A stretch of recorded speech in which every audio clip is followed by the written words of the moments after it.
꼭 알아야 할 어제의 뉴스. 보험이 적용되는 질병의 경우 진찰료나 입원비로 건강보험에서 보전해주는 돈은 원가의 75% 수준입니다. 반면에 보험 적용이 안 되는 MRI 같은 영상검사는 환자로부터 원가의 122%를 받습니다. 유전자 검사 같은 검체는 환자에게서 원가의 159%를 받습니다. 이처럼 의료계는 보험 적용이 안 되는 진료로 이익을 남겨왔는데 문재인 케어로 보험 적용 대상이 대폭 확대되면 이익이 급격하게 줄게 됩니다. 원가에도 못 미치는 그것을 보정해주지 않고서는 이게 제대로 된 진료가 될 수가 없다는 것이 가장 의사협회에서는 가장 우려하는 현상입니다. 하지만 문재인 케어는 63%대인 보험 보장률을 5년에 걸쳐 70%까지 올린다는 겁니다. 고작 7%포인트 늘리는 건데도 의사들이 반대하는 것은 이해하기 어렵다는 게 대체적인 여론입니다. 70% 정도까지 확대하겠다는 것도 사실은 보장률이 낮다는 이야기가 나오고 있는데 여기에 더 적극적으로 힘을 보태야 될 상황에 의료계에서 반대하는 것에 대해서는 불안한 마음들이 있죠. 국민들과 소통해 나가는 과정이 좀 더 중요하다. 지금과 같은 단체 행동에 대해서는 조금 우려감이 있습니다. 정부는 문재인 케어로 건강보험 적용 대상은 늘게 되겠지만 대신 보험에서 보전해주는 금액이 늘기 때문에 동네 의원이 망할 거라는 의사들의 주장은 옳지 않다고 반박했습니다. 검찰이 불법 사찰 의혹과 관련해서 우병우 전 민정수석을 비공개로 소환해 조사했습니다.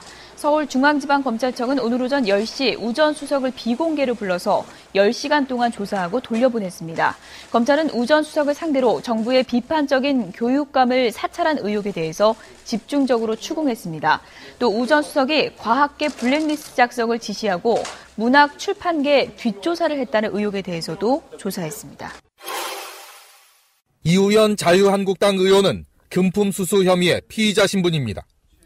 2014년 지방선거를 앞두고 선거에 출마하려는 지역 정치인에게 공천 청탁 취지로 5억 원을 받는가 하면 여러 건설업자들에게 뇌물을 챙긴 혐의도 받고 있습니다. 공천심사위원과 국회 국토교통위원회 간사를 맡으며 이들에게 편의를 봐주는 대가로 금품을 챙겼다는 것이 검찰의 판단입니다. 공천 헌금을 건넨 것으로 의심받아온 전 남양주시의회 의장이 이미 구속된 데 이어 검찰은 뇌물수수 혐의로 구속된 이 의원 전 보좌관 수첩에서 20여 명의 지역 정치인 이름과 숫자가 적힌 리스트도 확보했습니다.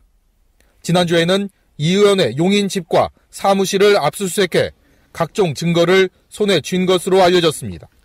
수사가 진행되자 이 의원은 SNS를 통해 터무니없는 소설 같은 얘기이며 조사에 성실히 임하고 잘못이 드러나면 책임을 질 것이라고 밝혔습니다. 검찰은 이 의원이 챙긴 공천 헌금 규모가 확인된 것보다 훨씬 크다는 정황을 잡고 이를 규명하는 데 수사력을 모을 방침입니다. 또 돈이 이 의원을 거쳐 당내 친박계 의원들에게 흘러갔을 가능성도 염두하고 수사를 진행할 방침입니다. 국정원 특수활동비 수수 의혹의 최경환 의원, 청와대 여론조사비 대납의 김재원 의원에 이어 또 한 명의 자유한국당 친박 의원이 구속 기로에 서게 됐습니다. 방송 중간에 좋아요를 눌러주시면 새날팀들에게 큰 힘이 됩니다. 미리 감사합니다. 트위터가 진짜 언론입니다. 뜬금없는 무상급식 이야기를 좀 해야 되는데요. 최근에 아동수당 문제도 있지만 무상급식이라고 하는 아젠다가 사실은 이명박근혜 정권을 어떤 면에서 보면 사실상 무너뜨린 정말 숨어있는 1인치였던 거예요. 진짜 복지라는 개념이 도입된 상황. 물론 그전에도 없었다고 말할 수는 없지만 아젠다 자체가 국민들한테 굉장히 깊게 뿌리내린 상황인데 그런데요. 전 놀라웠습니다. 구미. 박정희를 반신반인으로 숭배하는 그 구미. 해년마다 수천억 원씩의, 수천억 원이라는 표현은 좀 그렇지만 1,000억 원 이상의 어떤 비용을 우상화 작업을 하는데 남유진 구미시장이 결국에는 우리 구미도 초등학교 전면 무상급식을 시행하겠다 이렇게 된 거예요. 같은 한국당이지만 지방자치로 인해서 그게 전적으로 교육청도 관련이 있지만 사실은 시도가 그걸 동의해줘야 무상급식이 되는 거잖아요. 지금까지 꽁꽁 막아놓고 있었다는 사실을 이번에 정확하게 알았네. 그러니까 남유진이 지나가는 자리에 구미 시민들이 피켓 시위를 해요. 뭐라고 쓰는데 봤냐면은 광주는 고등학교까지 한다는데 구미는 아직 초등학생도 못하고 있다 이런 이야기죠. 근데 실제로 보니까 경북이나 이런 쪽의 지역에는 초등학교 무상급식 안 하는 지역이 꽤 있었더라고요. 네, 꽤 많습니다. 경북뿐이 아니고 경남도 있었고요. 사실 이 부분이 아까 푸나님이 얘기한 것처럼 무상급식이라는 그 아젠다가 전국적으로 사실은 열풍이 불고 했던 이유가 애기 엄마들이 본인에 관계된 문제거든요. 우리 아이에 관계된 문제이기 때문에 이게 그렇게 열풍이 불었던 거고 시작이었던 거죠. 사실은 커다란 변화의 시작이었고요. 그런데 경상북도나 경상남도, 대구, 구미 이런 지역은 이 바람이 부는 거에 벽이 세워져 있던 거예요. 그동안 자유한국당, 새누리당이라는 벽으로 이게 딱 둘러싸여 있었기 때문에 그 바람이 덜 들어갔던 거죠. 그게 이번에 완전히 이제 무너졌다라고 보는 거고. 그러니까 구미가요. 초등학교 무상급식을 위해서, 그러니까 초등학교 처음에 이제 하도 공격을 받으니까 처음에는 1학년부터 3학년까지만 무상급식 하겠다 해서 49억 배정했는데, 그게 또 하려면 다 하지 왜 하냐 그러고 막 공격이 쏟아지니까 나중에 추경 예산으로 104억 원을 추가해가지고 무상급식 실시하기로 했는데요. 박정희 관련한 공사, 유물 전시관 공사하고 있는데 제사상 차리는데 돈 쓰고 지금도 1년에 200억이 들어가요. 그렇죠. 그러니까 초등학생 무상급식 하는데 104억 원 들어가는데 박정희 유물전시관 공사는 200억 원이 들어갑니다. 아직도 멀었고 여기는 제가 봤을 때. 그래서 시민들이 제사상 차리려고 초등학교 밥상 받아 걷어찼다 이렇게 얘기하는 거죠. 네, 그리고 바로 지난주에도 박정희 탄생 100돌 기념 국제 학술대회를 개최했었어요. 아니고 뭐 태어난 것 같고 무슨 학술대회를 해. 신은 신이네. 근데 이거 지금 명칭 바꿔야 되는 거 의무급식으로 다 바뀌지 않았나요? 명칭이? 그러니까 일반 명사로 돼버리면 그게 참 어렵더라고요. 어렵죠. 이게 지금 의무급식인데 그죠? 국가 의무급식인데 무상급식이라고 쓰는 것도 좀 마치 그렇네. 정부가 시혜라도 베푸는 것처럼. 그러니까요. 예. 근데 이게 이렇게 빨리 된 거는 사실 인터넷에서 엄마들 카페 들어가 보잖아요. 그러면 구미시에 사는 사람들한테 사람들이 이렇게 구미는 아직도 무상급식 안 하죠? 이렇게 하면은 되게 기분 나빠하는 거예요. 엄마들이. 제도로서의 민주주의가 흔들리고 구타는 일은 이제 없습니다. 민주주의가 밥이고 밥이 민주주의가 되어야 합니다. 그리고 저희도 그 현장에 참여연대하고 YMCA 그다음에 저희 시민의 눈 회원들이 피켓 시위 계속 밀착 피켓 시위도 했고요. 그래서 이제 거기에 소수지만 지금 시민연대 단체들이 모여서 이런 것들을 요구했었어요. 꾸준히 계속 피켓 시위도 하고 그렇게 해나가야 됩니다. 지금 구미가 지금 바뀌고 있어요. 실제로. 그러니까 구미뿐만 아니라 남아있던 그러니까 초등학교 무상급식도 안 하던 지역이 경북에서 구미, 상주, 영주, 문경이었어요. 근데 이게 일괄적으로 이제 전면 실시하겠다 이렇게 됐는데 알고 보면은 다른 지역은요 이미 고등학교까지 간 것도 있어요. 그렇죠. 그러니까 여기 너무 늦는 거예요. 초등학교도 안 하고 있었던 지역이 이렇게 있었고. 근데 사실은 저는 이번에 저도 이제 포항 갔다 왔는데요. 경북 사람들이 너무 착해요. 전 분명히 말씀드리지만 착해요. 왜 그러냐면 너무 나라님을 믿어. 예. 이번에 저도 포항 갔다 와서 느낀 게 뭐냐면 경북 사람들이 누리고 있는 것이 아니에요. 이제는. 뭐가 불만이 있으면 그 직할 시장 도지사한테 덤비세요. 왜 우리는 안 되라고 얘기를 해야 되는데 너무 말을 잘 들어 경북 도민들이. 그 말 잘 들으면 다른 데 낙후됩니다. 지금은 뭐 좀 기존의 독재 세력들에 의해서 좀 경제가 발전돼 있다고 하지만 만약에 이런 식으로 있으면요. 경북 경제 붕괴됩니다. 소리를 내십시오. 그러니까 이게 저는 뭐랄까 민주주의 발전의 효과라고 보는데 아무리 어떤 혜택도 주지 않고 자기들만 해서 부정부패 해먹는 놈들 간단히 말해서 최경환도 그런 거고 다 그런 거거든요. 그렇죠. 근데 이 사람들을 묻지마 투표식으로 찍어주니까 실생활이 나아진 게 사실 없었던 부분이 가장 중요한 부분 중에 하나인 거고요. 그런데 왜 나머지 부분들까지 이걸 하겠냐고요. 이건 무슨 효과냐면은 사실은 바른정당 효과라고 봐요. 아직까지는 예를 들어서 보수당이라고 불리우는 그 세력들이 쪼개지니까 이 지방선거가 얼마 안 남았잖아요. 도저히 안 할래 안 할 수가 없는 상태까지 해서 선심 쓰듯이 또 이질을 하고 있는 거야. 진정성이 있다면 예산 타령하지 말고 왜 이재명 시장의 예를 보듯이 또 다른 이쪽에 민주개혁 세력의 지자체장들을 보듯이 다른 쓸데없는 예산 아끼면 돼요. 그래서 지금 초등학교 뭐 해주면서 시혜성으로 막 해주는 것처럼 이야기하지만 중학교, 고등학교도 빨리 가야 되는데 선거 코에 닥치니까 이제 또 자기들이 무슨 대단한 뭔가 내려주는 양 이렇게 시행하고 있는 게 문제예요. 제가 봤을 때는. 그러니까 아까 우리 보면 정우택이 이번에 2018년 예산에서 얼마 가져갔다 했죠. 5천 얼마인가요? 가져갔는데 한번 이 경북 도민들 생각해 보십시오. 지금 경북 전체 초등학교 전면 실시했을 때 초중고등학교 500억밖에 안 들어갑니다. 그럼 최경환 씨가 자기 고향 5천억 가져갈 때 10분의 1만 도에 줬어도 애들 밥 먹였죠. 경북 지역 전체를 다 의무급식 할 수 있었는데 그걸 왜 보고 있냐고 경북 도민들이 답답하다는 거예요. 경북 도교육청이 발표한 자료에 따르면요. 초등학교 말고 중학교까지 전면 실시할 때 예산이 500억 든대요. 그러니까요. 근데 박정희 뭐 하나 하는데 200억 든다잖아요. 그러면 지금 그거는 이제 구미에 관련된 거니까 경북 전체적으로는 그렇게 만들 수 있는 비용 500억이 문제가 아니라 5천억도 만들거든요. 아니 사실 경상도 지역은요. 특히 구미 이런 데는 재정 자립도가 굉장히 높은 데예요. 공장이 많잖아. 네. 산업시설이 많기 때문에 울산 뭐 부산해서 경상도 영남 지역은 재정 자립도가 높은데 우리 한번 보자고요. 재정 자립도가 거의 그 바닥과 비슷한 강원도 보세요. 고등학교까지 한다고 하거든요. 이거 정말로 투표권을 갖고 있는 유권자들이 정신을 똑바로 차리지 않으면 이건 두고두고 앞으로도 이런 후진성을 띠고 있는 지역에서 벗어나기가 힘들다라는 건 계속 이게 반복될 거란 말입니다. 맞아요. 그리고 초등학교에 지금 한 반에 50명씩 있는 것도 아니고 애들 몇 되지도 않아요. 20몇 명밖에 없어요. 네. 네, 굉장히 작습니다. 그리고 이거는 저는 있잖아요. 제가 다시 한번 말씀드리지만 경북 도민들이 전화하십시오. 너 그런 식으로 하면 짝돌 조사버린다고 지역 국회의원한테 전화하십시오. 시장한테 전화해야 됩니다. 이제 그 경북이라는 폐쇄된 정치적 고립지역에서 도민들을 우경화시켜서 결국은 무엇을 했죠? 다 윗대가리들 부정선거, 경북에서 다 그 1,000만의 사건 기억 안 나요? 예? 벌써 잊었어요? 1,000만 원씩 모아놓고 저녁내 술 처퍼먹은 그 영포라인 애들 기억나시죠?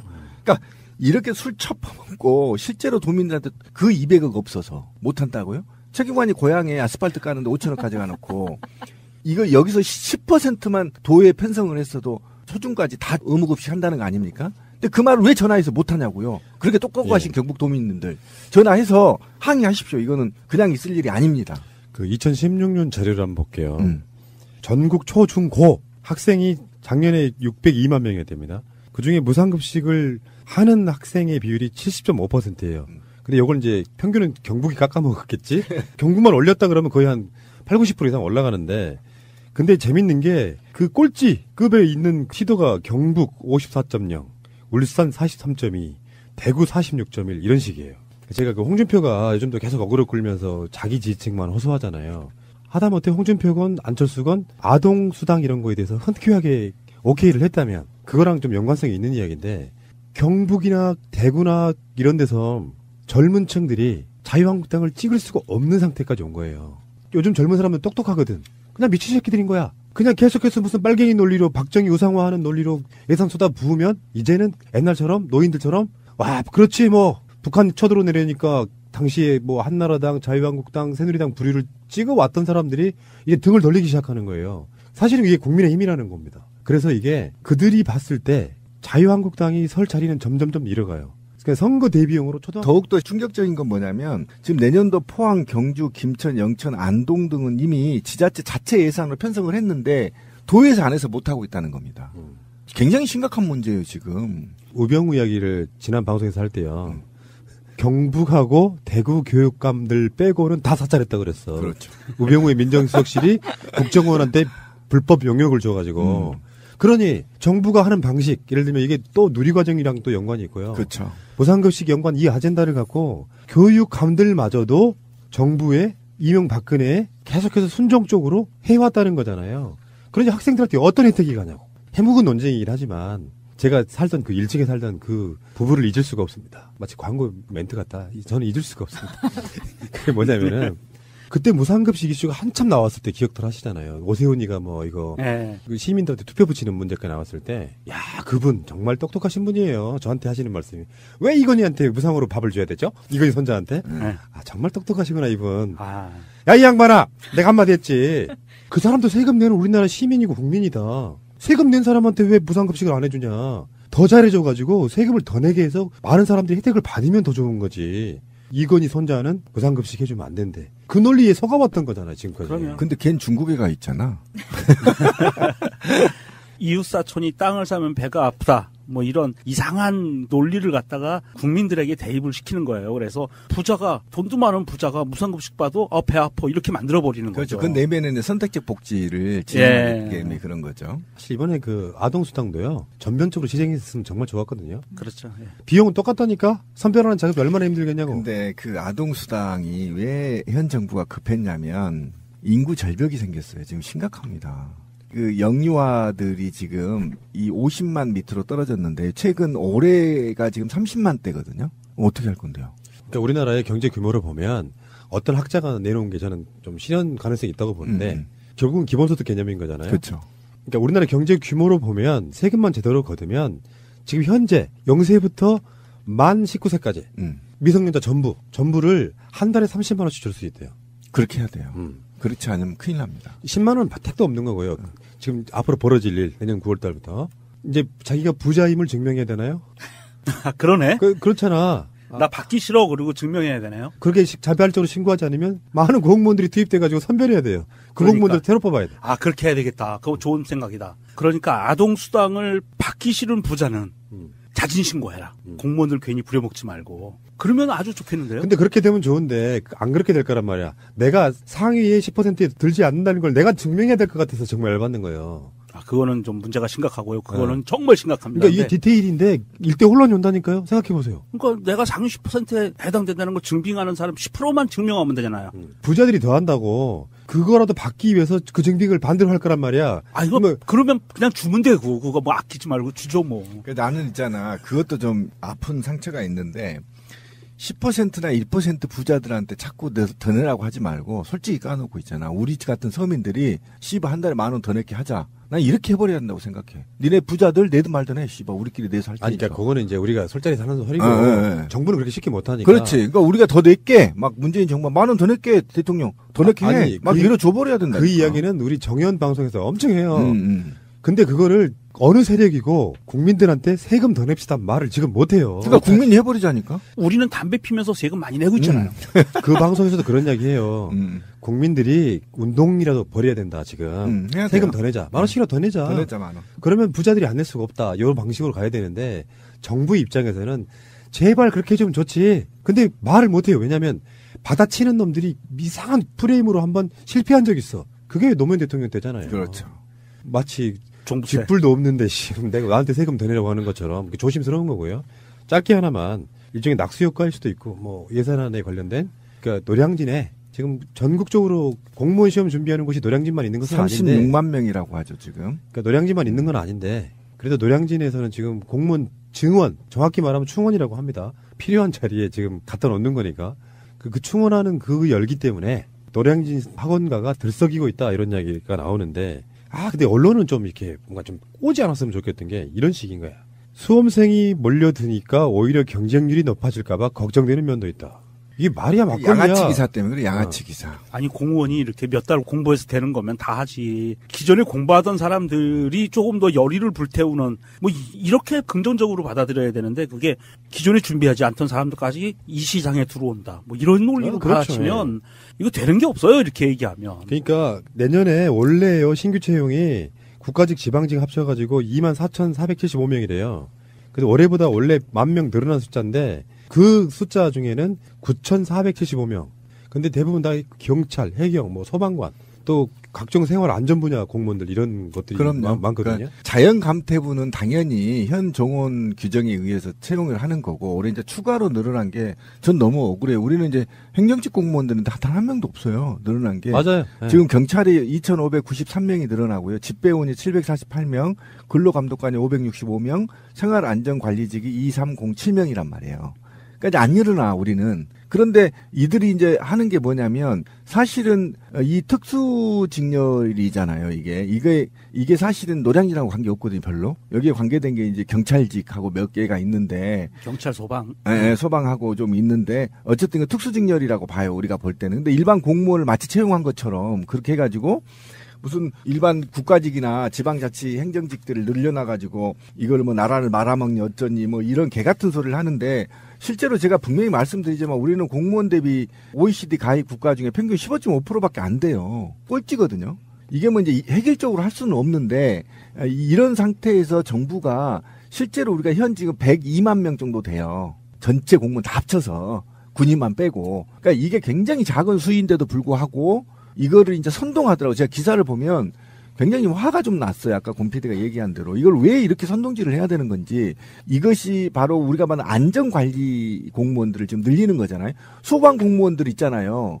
그 3교대 막교대 그 고생해서 불에 타져 사망하고 사고 날 때마다 할 때 언짢아 하고 울고 그랬으면서 그거 증언 좀 해주겠다니까 또 반대하고 왜 그 언론들이 그거를 부안해동하냐고요. 그렇죠. 예, 그러니까 화가 좀 나더라고요. 우리나라가 OECD 국가 중에서도 작은 정부에 속해요. 예산을 많이 안 쓴다고. 그 말의 뜻은 곧 공무원 수가 적다는 거예요. 네. 정부가 쓰는 예산들 중에 상당히 다수가 인건비예요. 그래서 언론이 정말 치사하고 더럽다는 게 그거 아니에요. 아니 그냥 이건 늘어나도 사실 부족한데 여기다 대놓고 국가시험에만 매달리는 이른바 공시낭인이 더 많아질 것이란 우려. 미친 새끼들 아니야. 그럴 인구도 없어 지금. 그러니까 그게 이런 방식인 거잖아요. 그렇게라도 더 구제를 해주는 방식인 거지. 당연히 구제를 해줘야지. 나도 등록할까? 최근에 무슨 공무원 시험에요? 50대 한 중반분도 합격하셨더라고요. 네. 그래요? 네. 공무원 나이 제한 가능해요? 명정님 도전. 근데 그 도전해서 붙으면 조금 있다가 퇴직해야 되는데. 다른 분의 그 기회를 빼앗지 마시고. 새가 날아든다는 여러분들의 하트를 먹고 삽니다. 잊지 않으셨죠? 에피소드 제목을 누르고 플레이가 되면 오른쪽 위에 하트를 꾹 눌러주세요. 오늘도 감사합니다. 더 많은 분들이 들을 수 있도록 하트 꼭 눌러주세요. 예, 정권 연장을 위한 싱크탱크 30번째 시간입니다. 오늘 나오신 분들 소개를 해드리겠습니다. 이 시대의 체계바라 이상희 대표의 오른팔. 자, 퀴즈맨 서정우님. 오른팔이면 위원장님인 줄 알았네. 퀴즈맨 서정우입니다. 이런 거라도 재미를 드려야겠죠. 너무 재미없는데 이거. 예. 네. 다음에 이 시대의 체계바라 이상희 대표님. 안녕하세요, 이상희입니다. 자, 그리고 이상희 대표의 복심. 저쪽에 오른팔이 갔으니까요. 예. 예. 이상구 운영위원장님. 예, 반갑습니다. 이상구입니다. 예. 참 이분들만 뵈면 훈훈하고요. 지금 밖에 날씨가 올겨울 들어서 가장 추운 날씨인데 이 날씨에도 이 한팔을 들고 오셨습니다. 고생들 하셨고요. 일단 퀴즈 먼저 보고 갈게요. 네, 그럴까요? 예. 지난주에 욕을 해달라 그러고서 뭐 여러 가지 소통을 했는데요. 그래서 이제 아이스크림 쿠폰을 보냈는데 네 분이 또 답변을 주셨어요. 아이스크림 쿠폰에 대해서. 김영애 씨, 서경휘, 최지훈, 이상용. 이분 중에 또 김영애님은 고맙다고 커피 쿠폰을 저한테 다시 또 답장으로 보내주셨습니다. 네. 이분들이 이제 지금 밀당을 하시네. 그러게요. 커피 안 좋아하거든요. 아이스크림으로 보내주세요. 아무튼 고맙습니다. 그리고 지난주에도 광고가 나왔는데 이번 주에도 한번 홍보를 더 해야 될 것 같아요. 저희 그 아카데미 이 홍보는 또 위원장님께서. 예. 이번에 우리가 촛불혁명을 성공해가지고 겨우 대통령 한 명 바꿨을 뿐이라는 것을 국회에서 예산심의가 어떻게 되는지를 보면서 뼈저리게 느꼈을 겁니다. 정치인들이 국민들을 위해서 예산을 더 땡겨주도 못할 건데 자기들 선거에 불리하다고 물경 2달을 늦춰가지고 집행하도록 해서 아동수당 같은 경우에 460만 명의 학부모들이 거의 한 4,600억 정도를 덜 받게 하는 이런 작태를 저지르는 겁니다. 그런 걸 보면서 빨리 이제 싸그리 다 바꿔야 되겠다. 그래서 두 번째 촛불혁명은 지방정부입니다. 그래서 내년 6월에 있을 지방정부에 제대로 된 후보들이 뽑혀가지고 전국의 곳곳에 그 리틀 문재인들이 잘 잡게 해야지 나라가 좀 더 달라지지 않겠나 이런 생각에서 촛불혁명의 성공과 자치분권을 위한 복지국가 지방자치 아카데미라는 것을 해서 좋은 분들을 뽑아서 그분들이 제대로 지방정부를 운영할 수 있도록 교육을 시켜서 출마를 시키자 이런 의미에서 우리 복지국가 소사이티와 전국 자치분권 민주지도자회의 이름이 좀 깁니다만은 여기가 이제 진보적인 지방자치단체장들이 모여서 만든 단체입니다. 그리고 예산 심의에 대해서 평가를 하는 가장 인기 있는 분 중에 하나가 정창수 소장인데 이분이 소속된 나라살림연구소 또 그 전국 지방자치단체들에 대해서 10년은 넘게 이 성장 발전 전략을 컨설팅해온 브레인파크 이런 시민사회단체들이 모여가지고 합동으로 지방자치 아카데미를 만들었습니다. 그래서 12월 20일부터 시작을 하는데요. 단체장 반, 또 통합반, 또 의원반 이렇게 해가지고 모집을 하는데 일단 통합반이 제일 메인입니다. 여기에서는 민주당의 주요 지도자들이 특강 강사를 다 오고요.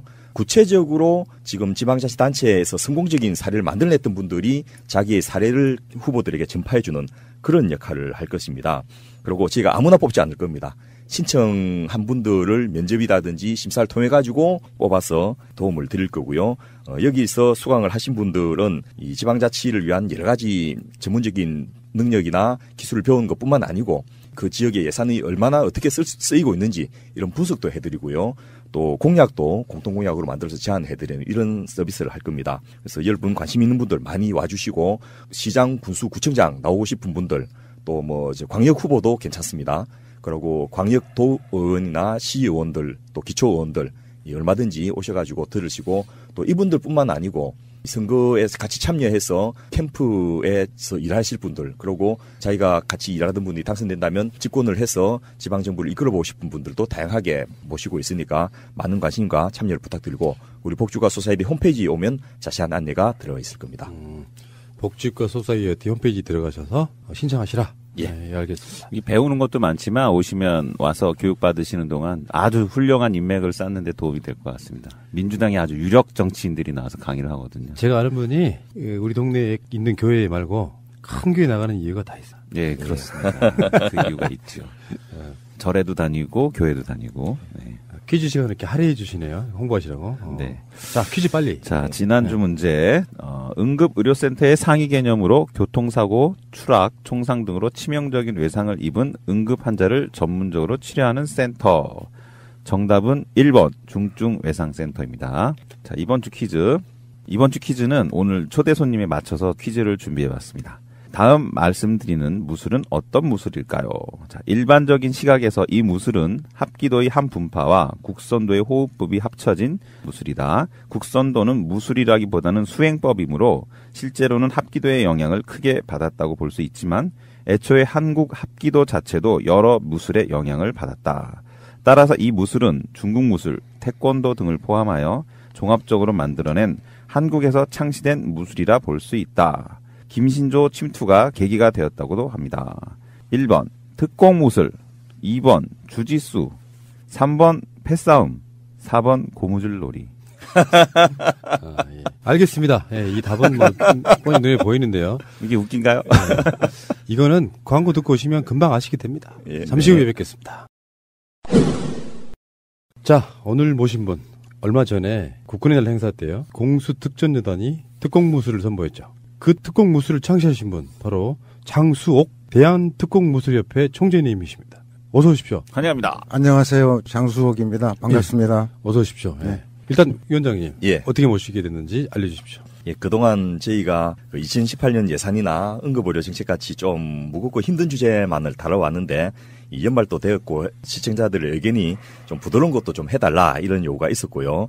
또 장수옥 총재님은 개인적으로는 무술 스승이시기도 하지만은 70의 나이에 여전히 젊은이 같은 수준의 건강을 유지하고 계신 것만으로도 굉장히 모범이 될 것 같아서 노인 건강과 운동을 주제로 장수옥 총재님의 이야기를 들어보기 위해서 오늘 모셨습니다. 좋습니다.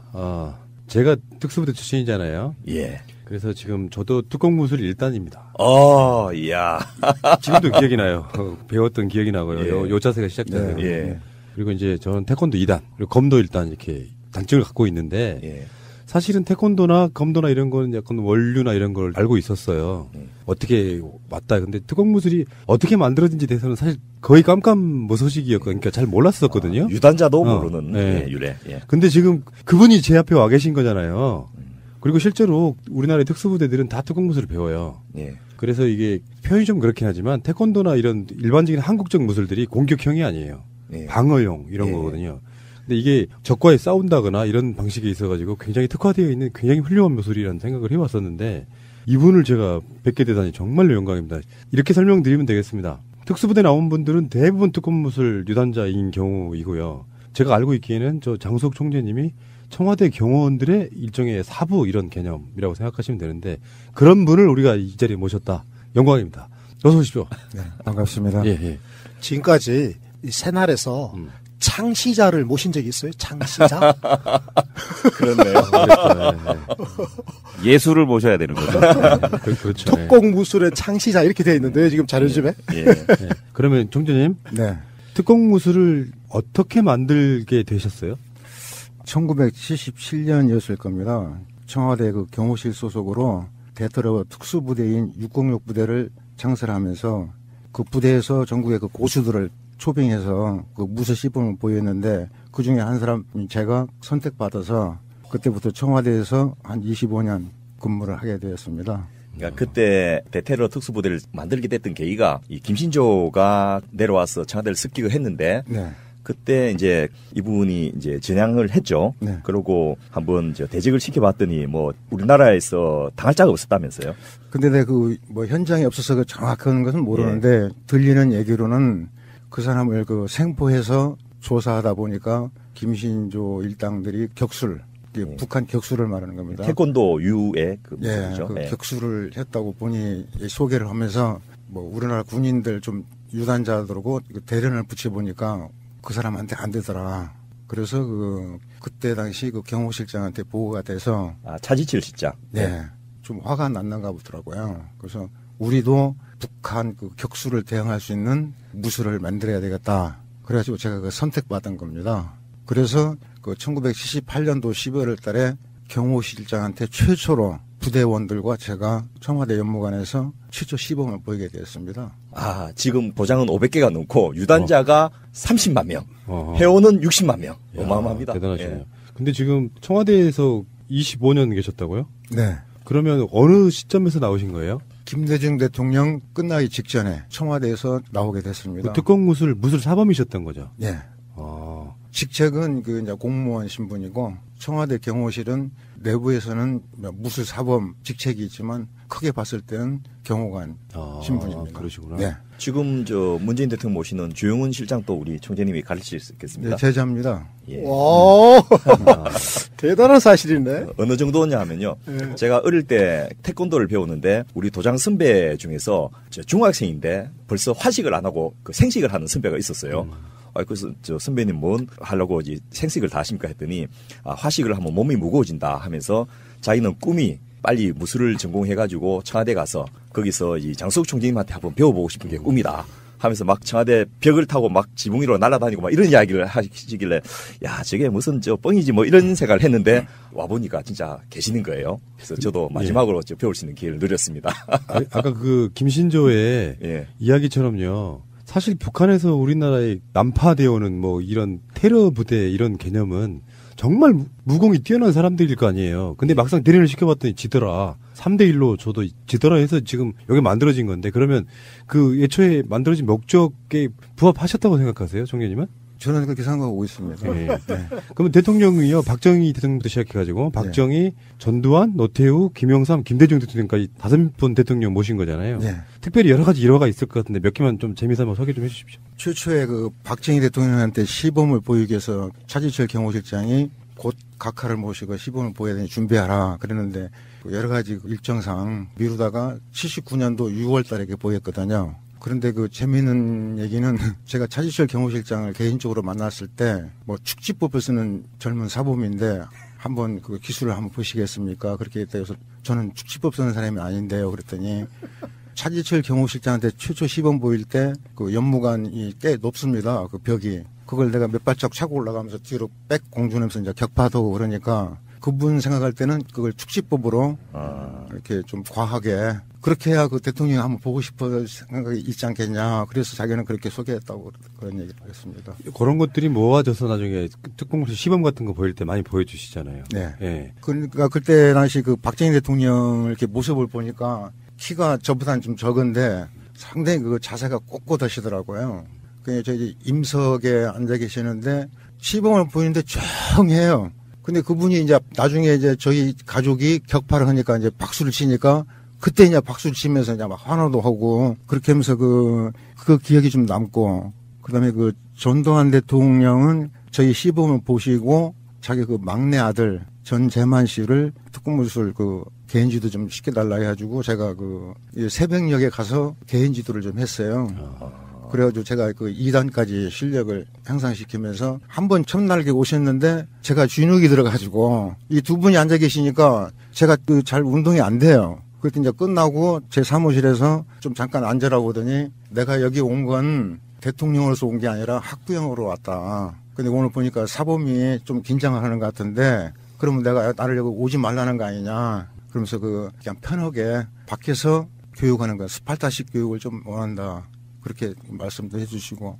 그 다음에 특히 노태우 대통령은 저를 소개할 때 세계에서 최고라고 그래요. 그리고 저희 가족을 소개할 때는 철수하냐 하면은 국내에서 최고의 무술인이다. 그렇게 해가지고 유독히 그분만 취임 때 한 번, 그 다음에 퇴임 때 한 번, 두 번을 보셨어요. 저희 시범을. 그리고 이제 김영삼 대통령은 저희 시범을 보시고 나서 다가갈 때 흙도 보기 무섭다. 네? 그러면서 경호실장한테 평상시에도 경호원들이 이렇게 운동을 세게 시키냐. 그런 말씀을 하시고. 김대중 대통령께서는 자기가 밖에 있으면서 경호실을 상당히 축소해야 된다고 얘기를 많이 하셨는데 실제 와서 경호를 받아보고 여러분들 무술 시범을 보니까 좀 생각이 좀 바꿔야 되겠다. 그러면서 여러분들이 여기 청와대에서 같이 경내에서 근무하는 것을 영원히 기억에 남게끔 자기가 대통령직을 잘 수행하겠다. 그렇게 말씀하시더라고요. 특히 감동적이었던 게 경호실 직원들한테 이제 힘을 실어주려고 김대중과 근무한 것이 부끄럽지 않게 하겠다 이런 이야기를 하셨던 게 아주 널리 알려져가지고 그때 가슴에 많이 와닿았다고 이야기를 하시더라고요. 그러면 이제 궁금증이 하나 있는데요. 청와대 경호실에 근무하는 직원들은 일단 무술 훈련을 항상 할 것 같아요. 당연한 거지. 근데 특공 무술만 배우는 건 아닐 것 같은데요. 검도, 유도, 태권도 다 있는데 김대중 대통령 때 저희 시범을 보시고 그 다음에 1월 초에 시무식 하는데 경호실장이 단상에서 갑자기 오늘부로 청와대 기본 무술은 특공 무술이다. 그리고 다른 지금까지 해온 무술은 동호인 모임으로 가라. 그래가지고 난리가 난 적이 있습니다. 그래서 그걸 물어보니까 자기도 간부들 모아놓고 공청회를 했대요. 우리 경호 임무상 어떠한 무술이 제일 적합하냐. 그랬더니 전부 다 특공 무술이 제일 적합한 운동이다 해가지고 자기는 그렇게 얘기했다. 그래서 그냥 여기저기서 압력이 막 들어오고 그랬나 보더라고요. 그렇겠죠. 예. 그래서 내가 찾아가서 지금 이 실장님 오고 나오고 뭔 이야기가 있는 것이 들리는 얘기도 있다. 그러니 오늘부로 특공 무술도 기본 무대에서 빼달라. 그래서 그럼 어떻게 하면 좋겠냐. 그래서 다 빼고 동호인모로 가고 무도는 경호형 무도로 좀 했으면 좋겠다.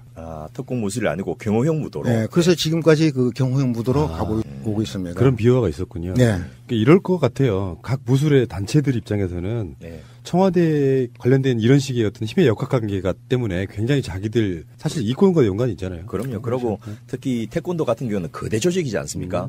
여기서 대한민국을 대표하는 무술이고 올림픽까지 종목이 있는 무술인데 어떻게 경호실에서 태권도를 안 할 수 있냐 이런 식의 압력을 당연히 행사하죠.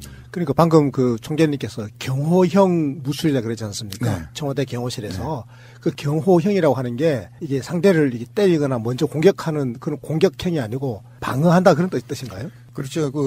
청와대에서는 공격적이보다도 방어 개념으로 가야 됩니다. 왜냐하면은 어떤 대통령을 모시고 행사를 하는데 유해수가 나타나가지고 막 발차기 하고 때리고 업어치게 하고 그러면 문제가 생기거든요. 그래서 급소, 범인의 급소를 순간적으로 제압해서 조용히 마무리 짓는 거. 그래서 소위 은밀경호라고 합니다. 네. 카메라가 쫙 비출 때 방청석이 조용한 것 같지만 곳곳에 이제 경호원들 들어있어갖고 문제 있는 사람은 제압을 해버리는 거죠. 그래서 겉으로는 표시가 안 나게 만들어요. 그래서 청와대에서는 방어형 개념으로 교육하고 있습니다.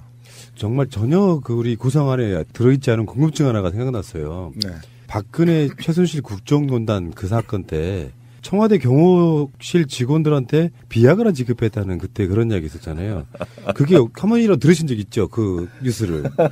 저는 그냥 지나간 얘기로 들립니다. 네. 그런 일이 있었겠습니까? 왜냐하면은 청와대 경호원들이 대통령을 이렇게 조우한다는 게 쉬운 일은 아니거든요. 네, 특별한 그런 행사나 있을 때 하는 거지. 저는 그건 그냥 설이라고 생각합니다. 설. 네.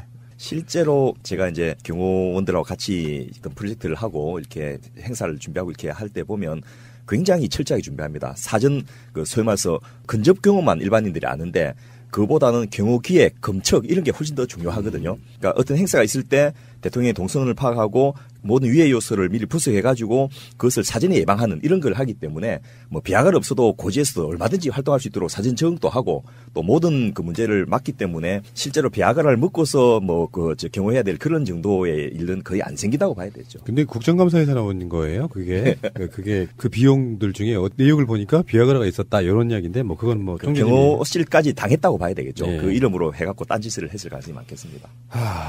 어쨌건 저는 감회가 새로운 게요. 얼마 전 우리 방송에서 그 넘버3라는 영화가 나갔는데 거기서 그 송강호가 최영이란 분에 대해서 설명하잖아요. 그 어떤 그 무술의 신화를 가지신 분들. 저는 그 최영이 그분만큼이나 굉장히 뭔가 좀 환상 속에 계시는 분을 인터뷰를 하게 된다는 게 굉장히 놀랍고요. 아까 그 전두환 앞에서 떨리신 것처럼 저도 진행하기 힘들 정도로 떨리는 뭐 이런 상태인 거죠. 근데 이제 청와대 계신 이야기는 이제 일단 마무리하고요. 지금 우리 그 장수옥 총재님은 그냥 무술인으로 보면 맞을 것 같아요. 한때는 공무원도 하셨던 무술인. 원래 기본은. 그거 맞는 것 같고요. 네. 근데 지금 아까 말씀드린 것처럼 제자도 굉장히 많이 늘어나셨고 우리나라의 어떤 특정한 일가를 이룬 무술인이라고 보면 맞을 것 같은데 진짜 중요한 건 이 무술인들이 이제 정치인들과 교분하고 어울리고 그러면 이게 또 다른 형태의 어떤 스캔들이 나고 그렇잖아요. 근데 그런 게 하나도 없으셨단 말이에요. 그냥 무술인, 나는 무술밖에 몰라 이런 느낌인데 그렇게 특별히 그렇게 해보신 어떤 생각이나 비결이나 이런 게 있으실까요? 뭐 저는 술을 전혀 못하고 제가 철칙이 있었습니다. 공무원 생활할 때. 제가 상당히 청와대를 어렵게 들어간 거거든요. 저희 집사람이 아침에 비표 다는데 첫 출근 때 저한테 한 얘기가 있어요. 나중에 나올 때 뒷국집 그렇지 않게 그럼 좀 잘해서 나왔으면 좋겠다. 항상 저는 마음속에 그걸 간직하고 또 우리 경호원들한테 될 수 있으면 실수를 안 해야 되고 그렇기 때문에 나름대로는 저 공무원 생활 좀 잘했다고 저는 생각하고 있거든요. 25년 하신 거죠? 공무원 생활을? 네. 뭐 실수를 안 해야 된다 이런 말을 쉽게 하시는데 제가 이야기 들어보니까 그 정도가 아니고요. 그 25년 동안 휴가 한 번도 안 가고 총알같이 규칙적인 생활을 항상 하시고 지금 7순이신데도 지금 또 9시 뉴스 딱 시작하면 그때부터 스트레치를 시작하는 거예요. 땀이 쫙 나오도록 1시간을 온몸을 이제 다 풀어주는 이런 걸 하시면서 매일매일 지내니까 체력도 유지될 뿐 아니라 정신이 유지되는 거죠. 그리고 술을 안 합니다. 뭐 이런 식의 핑계를 대서 바깥에 유혹들 얼마나 많겠습니까? 그런 걸 다 물리치면서 그렇게 정말 거의 스님 같은 그런 생활로 25년을 버텨오신 거죠. 왜 그 김두한 관련한 뭐 우리나라 주목 역사를 보면은 건달이라는 이름으로 사실은 정치권에 막 줄대가지고 그런 경우 있잖아요. 아까 말한 넘버3도 그런 대사가 나와요. 내가 당선시킨 국회의원이 몇 명인데 사실 어떻게 보면 이 사람도 무술인에 가까운데 전혀 그 느낌하고는 완전히 다르지 않습니까? 정말 이렇게 신선 같은 그런 느낌. 저는 그렇게 보이고요. 여기까지는 이제 우리 특공무술 창시자이신 장수옥 총재님의 어떤 무술에 관련된 이야기였고요. 진짜 중요한 건 복지방송이니까. 이를테면 저는 노인복지. 제가 이런 말씀 드리는 이유가 최근에 뭐 가까운 사람하고 몇 살까지 살 것인가. 지금 평균 수명이 80이 넘었다는 거잖아요. 그래서 그냥 독담으로 자네는 102살은 살겠는데 이야기를 했거든요. 근데 좋아하지 않아요. 골골하게 이렇게 아파가지고 돈도 없이. 우리가 그런 방송 되게 많이 했죠. 그렇죠. 9988. 99세까지 팔팔하게. 우리 총장님 그게 가능하게 사실 것 같은데. 네. 저는 앞으로 100세대가 아니라 120년도 갈 것 같습니다. 근데 이제 그 자기 몸 관리를 어떻게 하냐에 따라서 중요한 거거든요. 그래서 그런 스트레칭을 생활화 시키면은 저도 아직 병원 신세를 안 지거든요. 진짜 대단하십니다. 그건 왜냐하면은 시간만 나면 들숨에서 산에 가서 걷고 그다음에 집에서 그런 뉴스 시간이 보통 1시간 소요되잖아요. 그 가능하면은 제가 그 하는 스트레칭 요법이 있거든요. 그걸 저희 집사람하고 같이 그걸 이렇게 하고 있습니다. 그 느낌적으로는 특공무술의 상시다니까 무섭잖아요. 잘 모르면. 근데 보니까 굉장히 애처가시네요. 지금 2번이나 등장했는데 부인의 뜻을 거스릴 뿐이 아니에요. 그것도 건강의 비결 아닙니까? 네. 그렇죠. 왜냐하면 집사람 얘기 잘 들으면 그냥 가정이 평화가 오거든요. 그러고 아신 분은 아시겠지만 사모님이 칠선녀라고 우리나라 그 내가기공의 전수자인 청산거사의 직계 제자이시거든요. 그래서 국선도의 창시자로 지금은 알지인데 그분의 제자 중에 막내 제자로 이렇게 해서 사모님의 그 내가기공과 이 총재님의 그 소위 말해서 외가기공을 합쳐가지고 이 특공무술 만들어졌다. 그러시구나. 이거 거의 갈 수가 없네요. 예. 이를테면 이게 그 옛날에 사극에 보면은 뭘 뚝 부러뜨려갖고 맞추면 형제 뭐 이렇게 배우는 것처럼 그렇죠. 특공무술은 요거 이렇게 됐군요, 이게. 예. 그리고 모르는 사람은 무슨 장풍을 쏜다 이렇게 이야기하는데 그게 장풍이 아니죠.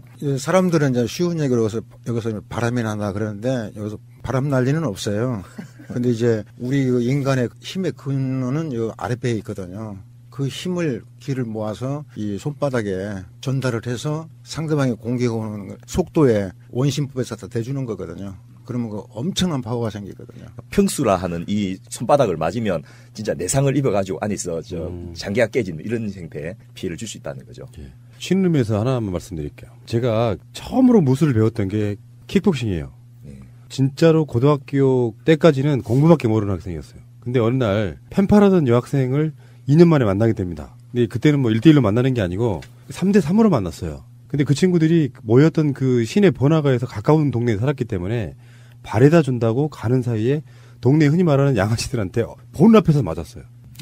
그 청소년기 때는 그렇잖아요. 남자인 입장에서 펜팔했던 여학생 앞에서 또 터지고 맞는 게, 근데 나중에 시간이 지나서 생각해보니까 되게 치욕스러운 게, 다른 건 몰라도 뭐 이런 표현이 적절하지 않은 시점이긴 하지만 내 여자들을 우리가 못 지켰다는 거에 대한 자괴감이 평생을 가게 생겼더라고요. 그래서 시작한 게 우리 외삼촌이 운영하시는 킥복싱 도장에 갔던 거.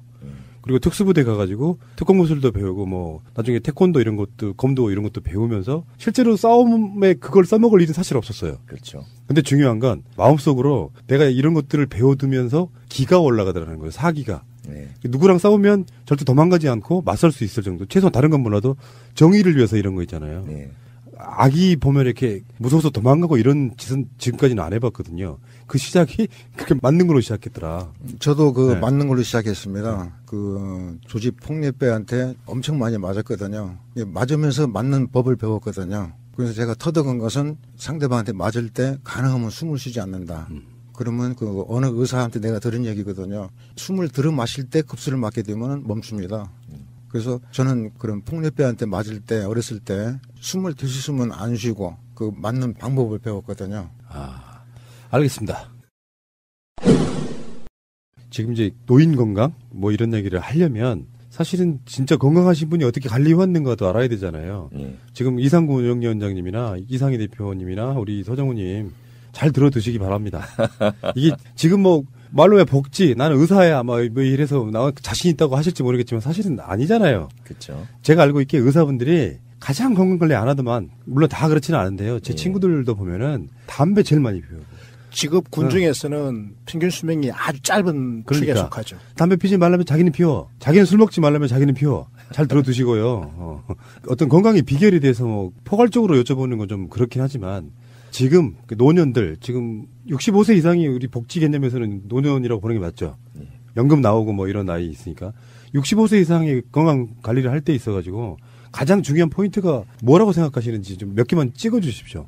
그러니까 제가 아까 말씀드린 대로 그런 스트레칭 하는 것을 평상시에 지속적으로 하는 게 중요하고, 이 건강은 병이 걸려서 병원에 가는 것보단 건강할 때 건강을 유지시키는 게 더 중요하다고 생각되거든요. 그래서 이제 저를 예를 든다면은 그런 밤에 TV 시청할 때도 그냥 TV 시청하는 것보다는 하면서 그런 호흡법, 그다음에 그 스트레칭, 그런 게 저한테는 엄청 그 건강을 지키는 데 도움이 되더라고요. 제가 어떤 프로그램을 한 3년 정도 했거든요. 건강 관련한 거. 그 후에 제가 추천하는 운동 1위는 사실은 요가였어요. 실제 의사분들 너무나 잘 아시겠지만 무리한 운동하면 몸에 과부하 걸리잖아요. 관절도 상하고 몸이 망가지는데 총재님처럼 스트레칭은 어떻게 보면 다 요가 개념이잖아요. 네, 호흡은 다르죠. 네. 그런 것을 먼저 이렇게 평상시 일상적으로 하는 거 말고요. 네. 그 무리하지 않는 운동도 중요하죠. 그렇죠. 네. 저는 총재님한테 배운 것 중에 하나가 이 특공무술의 제일 시작이 이제 기압작이라고 하는데, 그게 소위 말해서 태권도의 기마 자세 비슷한 거고, 다들 모든 무술들이 이제 자세를 낮추는 그런 행태로 기본 자세로 시작을 하는데요. 그걸 하면 이 대퇴사두근이 근육이 발달하거든요. 그러면 일단 저 몸이 건강해지고 정력에도 좋고 여러 가지 효과가 있는 거예요. 그 부분이 약해지면 이제 사람이 늙고 병들기 시작한다 하면서 총재님이 항상 그거를 이제 강조를 하십니다. 그 엉거주춤 자세. 그렇죠. 네, 그렇죠. 지금 또 총재님 기마 자세. 예. 총재님 다리를 보면 거의 뭐 한아름 될 정도로 빵빵하거든, 축구 선수만큼. 남자의 상징 허벅지. 그렇죠. 근데 그거를 기합자기 또 기맞아서 이것만 매일 연습을 해도 충분히 만들 수 있다는 거죠. 근데 혹시 여기 계신 분들 걸음 걸으실 때 여러 가지 걸음 형태가 있는데 팔자 걸음이 있고 일자 걸음이 있고 안쪽 걸음이 있고 그렇잖아요. 저는 그 일자 걸음을 추천하거든요. 저도 그것도 사연이 있어요. 고등학교 2학년 때 친구 집에 놀러 갔는데 2층에 올라가 있던 친구의 형이 뭔 어린 놈 시키가 팔자 걸음 걷냐, 네가 건달이냐 해서 계속 지금까지 이때껏 의식적으로 일자로 걷거든요. 근데 그 이유가 뭐예요? 우리 그 특공무에서 보면 일자 걸음을 걸어야 예를 들어서 5발자국 걸어서 뒤로 터널 때 동작이 하나가 줄어드는 거예요. 근데 팔자 걸음 거는 사람은 이렇게 가다가 하게 되면 또 한 번 움직였다 해야 되거든요. 근데 저 같은 경우는 일자로 가다가 터널 때 그냥 방향만 들으면 되거든요. 그게 자세거든요. 그게 상당히 유리한 거거든요. 그래서 그런 그 노인들을 위한 그런 건강 체조도 제가 지금 개발 중에 있거든요. 이제 그런 자세. 그 다음에 항상 몸을 풀을 때는 이 심장에서 먼 쪽에서부터 시작해야 됩니다. 그래서 그런 맞습니다. 손목 운동, 팔 운동 먼저 다 한 다음에 그 허리 운동하고 그 다음에 하체 운동 그렇게. 제가 종교님하고 저 공통점을 많이 발견하고 있는데 제가 사회인 야구를 직접 리그를 끌어온 사람이에요. 근데 야구를 하다 보니까 일반 아마추어들이 잘못하고 있는 게 운동장에 오자마자 공 던지고 막 그래요. 그래서 그 시스템을 완전히 바꿨던 게 뭐냐면은 일단 가볍게 뛰고 그 다음에 스트레칭을 1시간 동안 무조건 시켰어요. 근데 그게 교본이 특별히 야구 교본에 나와 있는 것도 있긴 하지만 아까 말씀하신 것처럼 심장으로부터 먼 곳에 어떤 순서를 가져가지고 지겹고 힘들더라도 스트레칭을 1시간 정도를 하자. 그거를 제가 아예 교본 비슷하게 만들었던 기억이 있거든요. 그 야구 리그에 저도 총재에 그런 걸 했어요. 그리고 이제 운동 끝나고 그 정리 운동이 상당히 중요한 겁니다. 그런 무리한 운동을 갑자기 하면 무조건 탈나거든요. 그 개인 택시 하시는 분들 이런 분들이 그 주말이면 조기축구 하잖아요. 평상시 때 6일 동안 운동 전혀 안 하다가 몸도 안 풀고 바로 하면 바로 탈나는 거거든요. 그렇습니다. 그런 운동은 차라리 안 하는 게 낫잖아요. 그러니까 어떤 연예인이 잔디구장에서 기분이 좋거든요. 햇빛도 나고. 그러니까 몸도 안 풀고 그 축구를 하다가 그냥 심장마비로 죽고 그런 경우가 그거거든요. 그래서 자꾸는 운동을 할 때는 동작이 크든 작든 운동이 뭐 힘이 들든 안 들든 항상 기본 자세는 스트레칭을 충분히 몸을 풀고 임하라 그거죠. 뭐 특별하게 그 스트레치 방법이 없어도 그 옛날 초등학교 다니면서 배웠던 국민체조 같은 것만 라도 제대로 해줘도 그 한 2번만 제대로 하면 정말 땀이 쫙 흐르면서 그 온몸이 운동이 되게 이렇게 개발된 거지 않습니까? 그런 것들 또 좀 제대로 배우고 싶으면 이 특공무술 도장을 가가지고 몸 푸는 것만 배워도 평생에 남는 장사가 된다 이렇게 제가 말씀드릴 수 있겠습니다. 그 운영위원장님도 일단이세요? 저는 뭐 찝찝찝찝 해가지고 다는 못 땄지만은 대련하면 하려고 그랬는데 국내에 나온 무술들은 제가 거의 다 했습니다. 그러셨구나. 우리 이상구 박사님은 의학적인 것도 있지만은 이 무술을 배울 때 그걸 접목을 시키더라고요. 이 동작을 했을 때는 의학적으로 어디가 좋다. 그게 엄청난 거거든요. 저희들은 그건 사실은 의학적인 것은 모릅니다. 잘. 연구하고 그냥 했지 이런 의학적이나 과학적으로 어떤 게 좋다는 걸 모르거든요. 역시 이상구 박사님. 역시 이런 창의력, 접목력, 퓨전. 그래서 우리 이상구 박사님은 우리 국무형이라고 있어요. 그게 그 한 4단, 5단 때 배우는 형인데 그걸 하시더라고요. 그 몇 분이 했는데 제일 잘하시더라니까요. 그런데 총재님. 그 운동이라는 게 뭐 아까도 말한 것처럼 일상적으로 생각할 수 있는 뭐 최근에 등산, 다음에 뭐 일반적으로 걷는 거, 걷는 거 사실 좋죠. 무리만 안 한다면. 그러면 한 30분 걷는 게 최고 좋죠. 근데 우리가 노인 그러면 이렇게 좀 유약하고 쉬셔야 될 거고 그런데 노인 분들도 할 수 있는 무술이 있을까요? 그걸 제가 개발을 하려고 그러거든요. 그래서 제가 이제 동네에서도 보면 노인네들이 아침에 기상을 하면은 식사하시고 차로 가는 데가 되면 경로당이나 노인정입니다. 제가 이제 한 번 그렇게 구다 보면은 방송 놓고 고스톱을 치고 있더라고요. 뭐 다 그런 건 아닌데 그래서 나는 그것보다는 체조, 물론 음악이 있어야 되겠죠. 그래서 좁은 공간에서 한 3분 정도 할 수 있는 거. 그러면 이제 좀 몸이 풀릴 거 아니겠어요. 그러면 좀 1단계도 높여서 그런 특공무술에서 개발한 그 노인형, 태권도 말하면 품새죠. 그것을 초급반, 중급반, 고급반 이렇게 해서 그네들한테 그런 그 제공을 하면 어떻겠냐. 건강을 위해서요. 이런 거 있잖아요. 요즘에는 워낙 우리나라가 치안이 잘 돼 있는 측면이 있어서 호신 개념은 사실 별로 많이 없지 않아요. 미국과는 좀 다른데 그래도 왜 예를 들어서 제가 좀 깝죽거리다가 내가 청소년인데 총재님 같은 분이 그냥 겉으로 보기엔 노인이시잖아요. 그럼 이제 잘못 건드렸다가 정말 혼나는 경우도 꽤 있을 수 있겠어요, 보면은. 그런데 어렵게 그 무술을 제대로 안 배워도 한두 개의 술기만 배워도 정말 어르신들이 자기를 지킬 수 있고 요즘 그 유튜브 동영상에 보면 애들이 노인 때리고 도망가고 이런 일들을 자주 보는데 참 보기 민망하지 않습니까? 그런데 그 한두 분의 어르신께서 시범을 좀 보여주면 정말 그런 사회적인 어떤 분위기도 좀 바꿀 수 있는 계기도 되지 않겠나 싶어서 어르신들이 건강하게 하기 위해서 기본적인 스트레치나 운동을 좀 쉽게 중국에 공원마다 나서 태극권을 하듯이 우리나라도 그런 내용들을 좀 개발해가지고 보급할 수 있으면 좋겠고 특히 이제 호신을 한 측면에서도 노인들이 위축되지 않도록 이런 술기를 한두 개씩이라도 좀 가르쳐 줄 수 있다면 정말 좀 당당하게 어르신들이 살 수 있지 않겠나 이 생각이 듭니다. 그래서 이 방송에 출연하신 거구나. 노인 복지에 해당될 텐데. 그렇습니다. 외국의 사례 좀 알려주십시오. 예, 그거는 제가 좀 말씀드리고 싶은데요. 외국에서는 이 노인 의료비 때문에 노인들의 운동을 국가가 장려를 하고 있습니다. 제도적으로. 예를 들면 호주나 이 영연방 국가들은 이 게이트볼이 국민 스포츠 비슷하게 많이 하는데 호주에서는 게이트볼을 하러 가면 나라에서 일당을 줘요. 현금으로. 우리나라도 굉장히 많이 하죠, 요즘에. 예, 게이트볼 많이 넣는데 우리나라에서는 그게 보편적 운동까지는 안 되는데 어쨌든 노인들이 집구석에 누워 있다가 아파서 병원에 입원하는 것보다 집구석이 뭐예요? 정달하게 그렇게 표현을 해야지 좀 와닿을 것 같은데 뭐라도 움직이게 하면 덜 아프더라는 거죠. 그렇죠. 그래서 그것에 대해서 비용 효과 분석을 해봤는데 최소 100배 이상 어르신들에게 돈 들이는 것이 나중에 의료비로 나가는 것에 비해서 굉장히 효과적이다. 이런 결론에 따라서 국가적으로 여러 가지 장려하는 정책을 하고 있고요. 일본 같은 경우에는 후기 고령자 특별법 이런 걸 만들어가지고 노인 인구가 이제 전체 26%가 됐지 않습니까? 거의 한 3,400만 명의 노인인데 그 중에서 75세에서 85세까지의 노인들은 안 움직이면 전부 장애인이 되는 거거든요. 그렇죠. 그래서 헬스를 하면 그것을 건강보험 급여를 해주는 그런 제도를 도입을 해서 지금 보급을 하고 있고요. 그냥 일반적인 간단한 헬스 기구인데 그것을 전문가의 지도를 받아서 운동하러 병원에 가시는 거죠. 그렇게 해서 국가가 그것을 급여하는 이런 제도를 하고 있고요. 이제 미국 같은 경우에는 완전히 민간 의료보험이 판을 친 나라인데 그 민간 의료보험 회사들이 의료비를 절감하기 위해서 운동을 자기 보험 가입자한테 장려를 해요.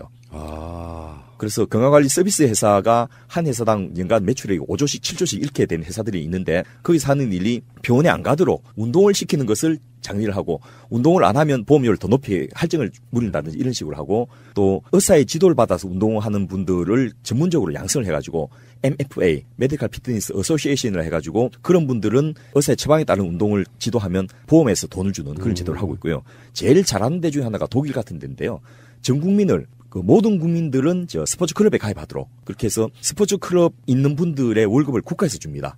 근데 그런 스포츠 클럽이 전국에 5만 개가 넘어요. 그러면 이 스포츠 클럽에서 학교 체육도 지도하고 거기서 잘하는 애들 뽑아가지고 선수 엘리트 체육으로도 육성시키고 또 학교 체육이 연결돼서 사회인 체육으로 활성화될 수 있고 이렇게 평생을 운동을 할 수 있도록 국가가 지원하고 보장하는 이런 제도를 운영하고 있습니다.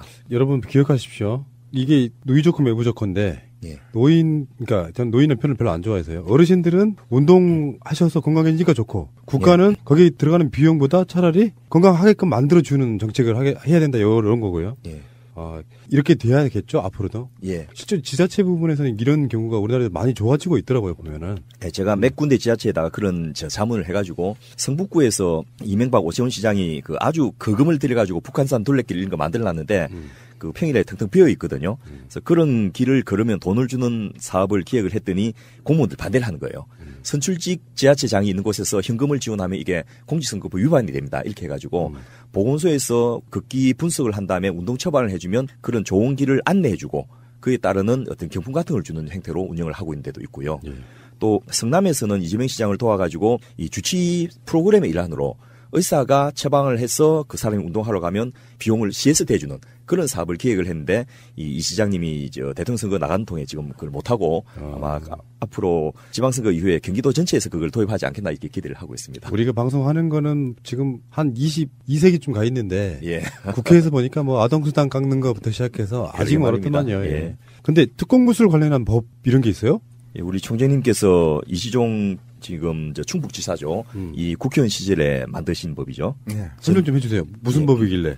이 전통무예진흥법이라 해가지고요. 2015년 3월에 국회에 통과된 건데 그 정의가 이렇습니다. 전통무예 정의가 국내에서 자생되어 체계화되었거나 외부에서 유입되더라도 국내에서 독창적으로 정형화되고 체계화된 그 무적 기법 격투체계로 국가적 차원에서 진흥할 전통적 문화적 가치가 있다고 인정되는 부회를 전통부회라 한다 이렇게 했어서 지금 어떤 부회를 할 것인지는 대통령령으로 이렇게 지정을 하게 돼 있습니다.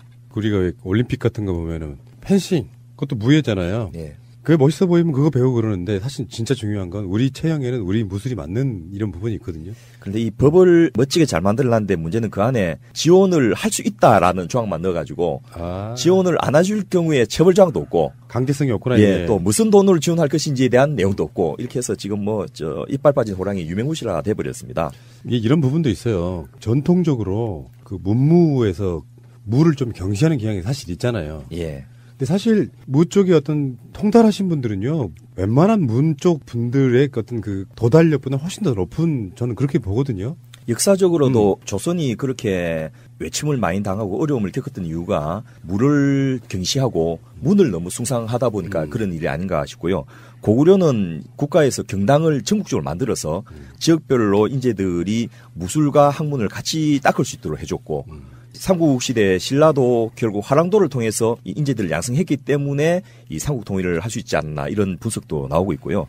뭐 좋지 않은 얘기는 하지만 일본 같은 경우에 제국주의 시절에 이제 수무 정신을 높이고 또 사무라이 정신을 국민들에게 고양시키고 또 어떤 대륙을 습권할 수 있는 그런 호연지기를 기르기 위해서 1인 1기라고 해서 적어도 중학교, 고등학교 다니는 학생 정도의 신분된 사람은 무조건 유도나 가라데나 검도를 하나씩 하게 국가가 장려하고 의무화했던 그런 적도 있어서 실제로 그것이 굉장히 좀 국민 건강과 체력 증진에 도움이 돼 있는데 지금 우리나라의 교육제도 하에서는 이 체격은 굉장히 좋아지는데 체력은 예전에 비해서 오히려 현격하게 떨어진 것이 문제가 되고 그렇게 온실에서 하초같이 키워진 애들이 과연 세계를 주름 잡는 그런 역할을 할 수 있을지 의문이 질 정도입니다. 아직까지는 왜 동네에 뭐 헬스클럽도 있고 도장도 있는데 정상적인 복지국가가 되려면 그런 것들을 장려해가지고 지원금에서 나와줘야 되는 아까 말씀드린 것처럼 우리는 22세기에 가 있는데 실제로는 그 정도까지 오려면 굉장히 오랜 시간 걸리겠죠, 대표님. 글쎄요. 저는 뭐 앞으로 어르신들이 건강하게 살았으면 좋겠어요.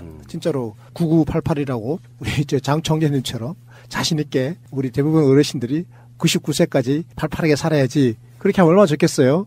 근데 실제 우리 현실은 못 그렇거든요. 굉장히 많은 이제 어르신들이 한 70세 넘어가시고 한 75세쯤 되시면 정말 한 절반 이상은 굉장히 많은 병들을 몇 개씩 갖고 계시고 뭐 일주일에 연례 행사가 병원 가는 거예요. 아시잖아요. 친구분들 그러고 계시죠. 네. 그래서 뭐 동네 의원 갔다가 또 때때로 한 달에 한 번씩 큰 병원 갔다가 약 받아 오고 이러고 계시잖아요.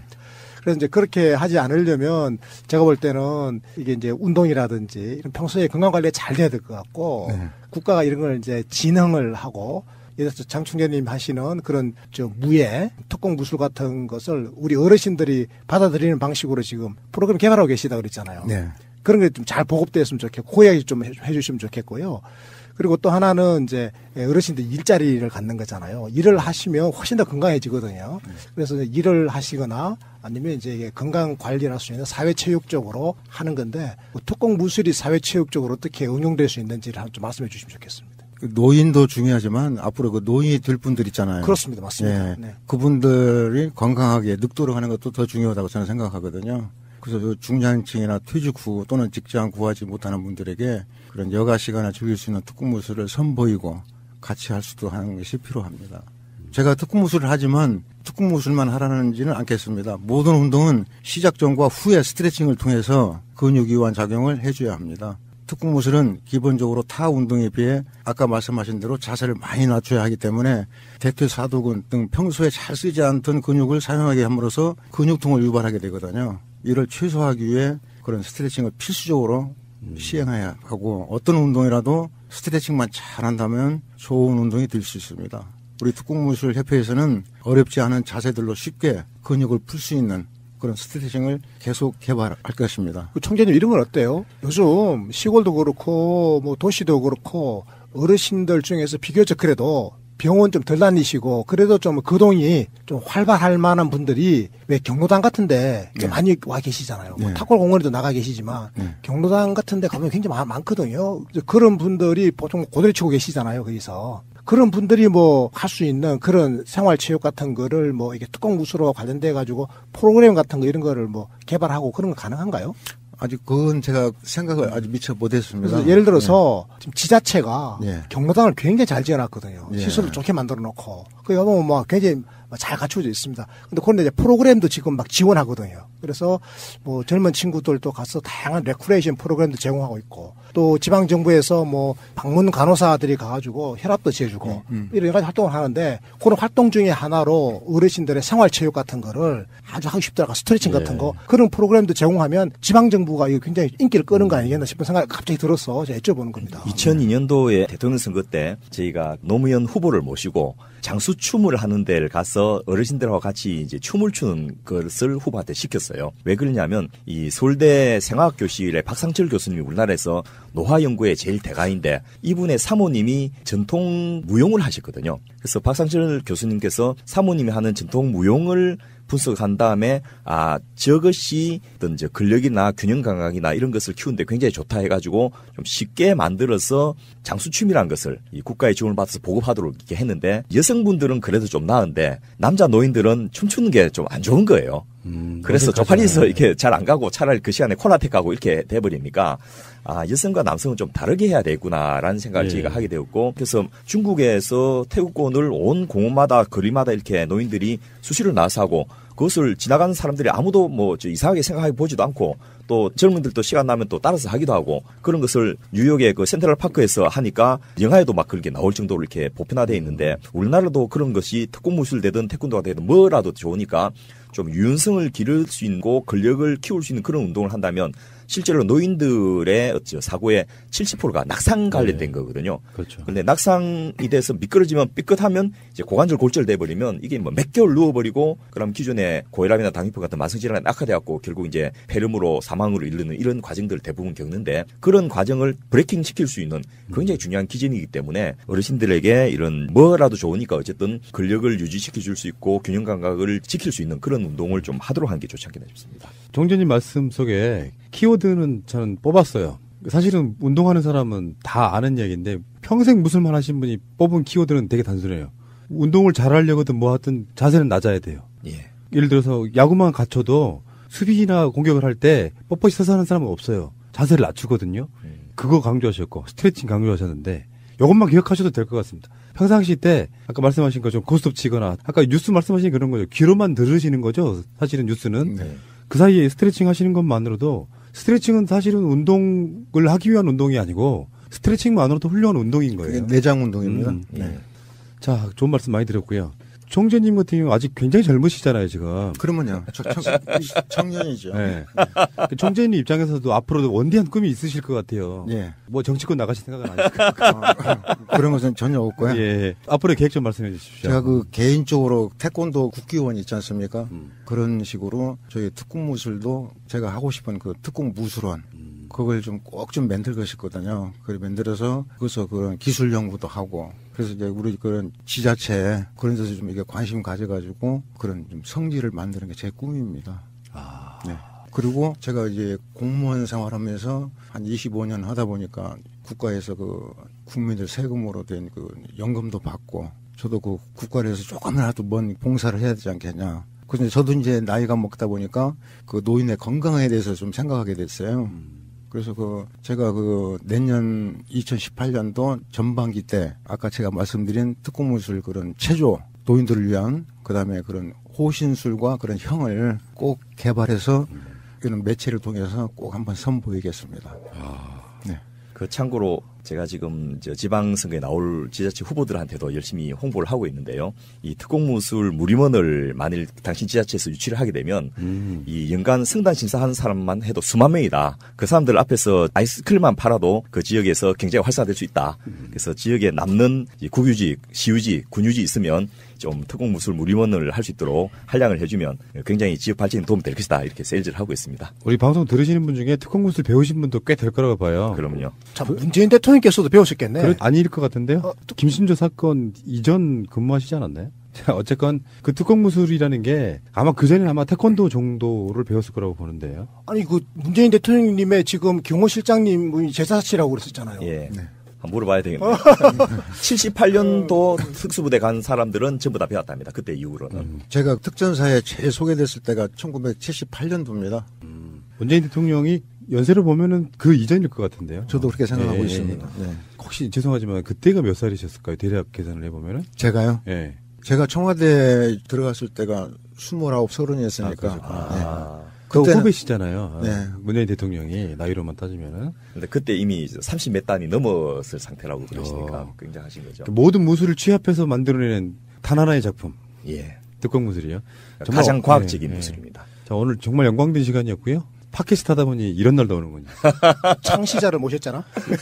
우리 부대 동기들이 뭐 그 친구들이 평생 못 해볼 걸 제가 오늘 해봤다는 뿌듯한 자부심이 있는 시간이었습니다. 자, 정석 총재님 더 건강하시고요. 나중에 그게 만들어지고 나면 한 번 더 모시겠습니다. 네, 그 작품 만들어지면 꼭 소개 한번 하겠습니다. 네, 고맙습니다. 네, 감사합니다. 뭐 하나 하는데 200억 든다잖아요. 그러면 지금 그거는 이제 구미에 관련된 거니까 경북 전체적으로는 그렇게 만들 수 있는 비용 500억이 문제가 아니라 5천억도 만들거든요. 아니 사실 경상도 지역은요. 특히 구미 이런 데는 재정 자립도가 굉장히 높은 데예요. 공장이 많잖아. 네. 산업시설이 많기 때문에 울산 뭐 부산해서 경상도 영남 지역은 재정 자립도가 높은데 우리 한번 보자고요. 재정 자립도가 거의 그 바닥과 비슷한 강원도 보세요. 고등학교까지 한다고 하거든요. 이거 정말로 투표권을 갖고 있는 유권자들이 정신을 똑바로 차리지 않으면 이건 두고두고 앞으로도 이런 후진성을 띠고 있는 지역에서 벗어나기가 힘들다라는 건 계속 이게 반복될 거란 말입니다. 맞아요. 그리고 초등학교에 지금 한 반에 50명씩 있는 것도 아니고 애들 몇 되지도 않아요. 20몇 명밖에 없어요. 네. 네, 굉장히 작습니다. 그리고 이거는 저는 있잖아요. 제가 다시 한번 말씀드리지만 경북 도민들이 전화하십시오. 너 그런 식으로 하면 짝돌 조사버린다고 지역 국회의원한테 전화하십시오. 시장한테 전화해야 됩니다. 이제 그 경북이라는 폐쇄된 정치적 고립지역에서 도민들을 우경화시켜서 결국은 무엇을 했죠? 다 윗대가리들 부정선거, 경북에서 다 그 1,000만의 사건 기억 안 나요? 예? 벌써 잊었어요? 1,000만 원씩 모아놓고 저녁내 술 처퍼먹은 그 영포라인 애들 기억나시죠? 그러니까 이렇게 술 처퍼먹고 실제로 도민들한테 그 200억 없어서 못한다고요? 최경환이 고향에 아스팔트 까는데 5천억 가져가 놓고 이거 여기서 10%만 도에 편성을 했어도 초중까지 다 의무 없이 한다는 거 아닙니까? 근데 그 말을 왜 전화해서 못하냐고요. 그렇게 똑똑하신 경북 도민들 전화해서 항의하십시오. 이거는 그냥 있을 일이 아닙니다. 그 2016년 자료를 한번 볼게요. 전국 초, 중, 고 학생이 작년에 602만 명이 됩니다. 그중에 무상급식을 하는 학생의 비율이 70.5%예요. 근데 이걸 이제 평균은 경북이 깎아먹었겠지? 경북만 올렸다 그러면 거의 한 8, 90% 이상 올라가는데 근데 재밌는 게 그 꼴찌급에 있는 시도가 경북 54.0, 울산 43.2, 대구 46.1 이런 식이에요. 제가 그 홍준표가 요즘도 계속 어그로 끌면서 자기 지지층만 호소하잖아요. 하다못해 홍준표건 안철수건 아동수당 이런 거에 대해서 흔쾌하게 오케이를 했다면 그거랑 좀 연관성이 있는 이야기인데 경북이나 대구나 이런 데서 젊은 층들이 자유한국당을 찍을 수가 없는 상태까지 온 거예요. 요즘 젊은 사람들 똑똑하거든. 그냥 미친 새끼들인 거야. 그냥 계속해서 무슨 빨갱이 논리로 박정희 우상화하는 논리로 예산 쏟아 부으면 이제는 옛날처럼 노인들처럼 와 그렇지 뭐 북한 쳐들어 내려니까 당시에 뭐 한나라당, 자유한국당, 새누리당 부류를 찍어왔던 사람들이 이제 등을 돌리기 시작하는 거예요. 사실은 이게 국민의 힘이라는 겁니다. 그래서 이게 그들이 봤을 때 자유한국당이 설 자리는 점점점 잃어가요. 그러니까 선거 대비용으로 더욱더 충격적인 건 뭐냐면 지금 내년도 포항, 경주, 김천, 영천, 안동 등은 이미 지자체 자체 예산으로 편성을 했는데 도에서 안에서 못하고 있다는 겁니다.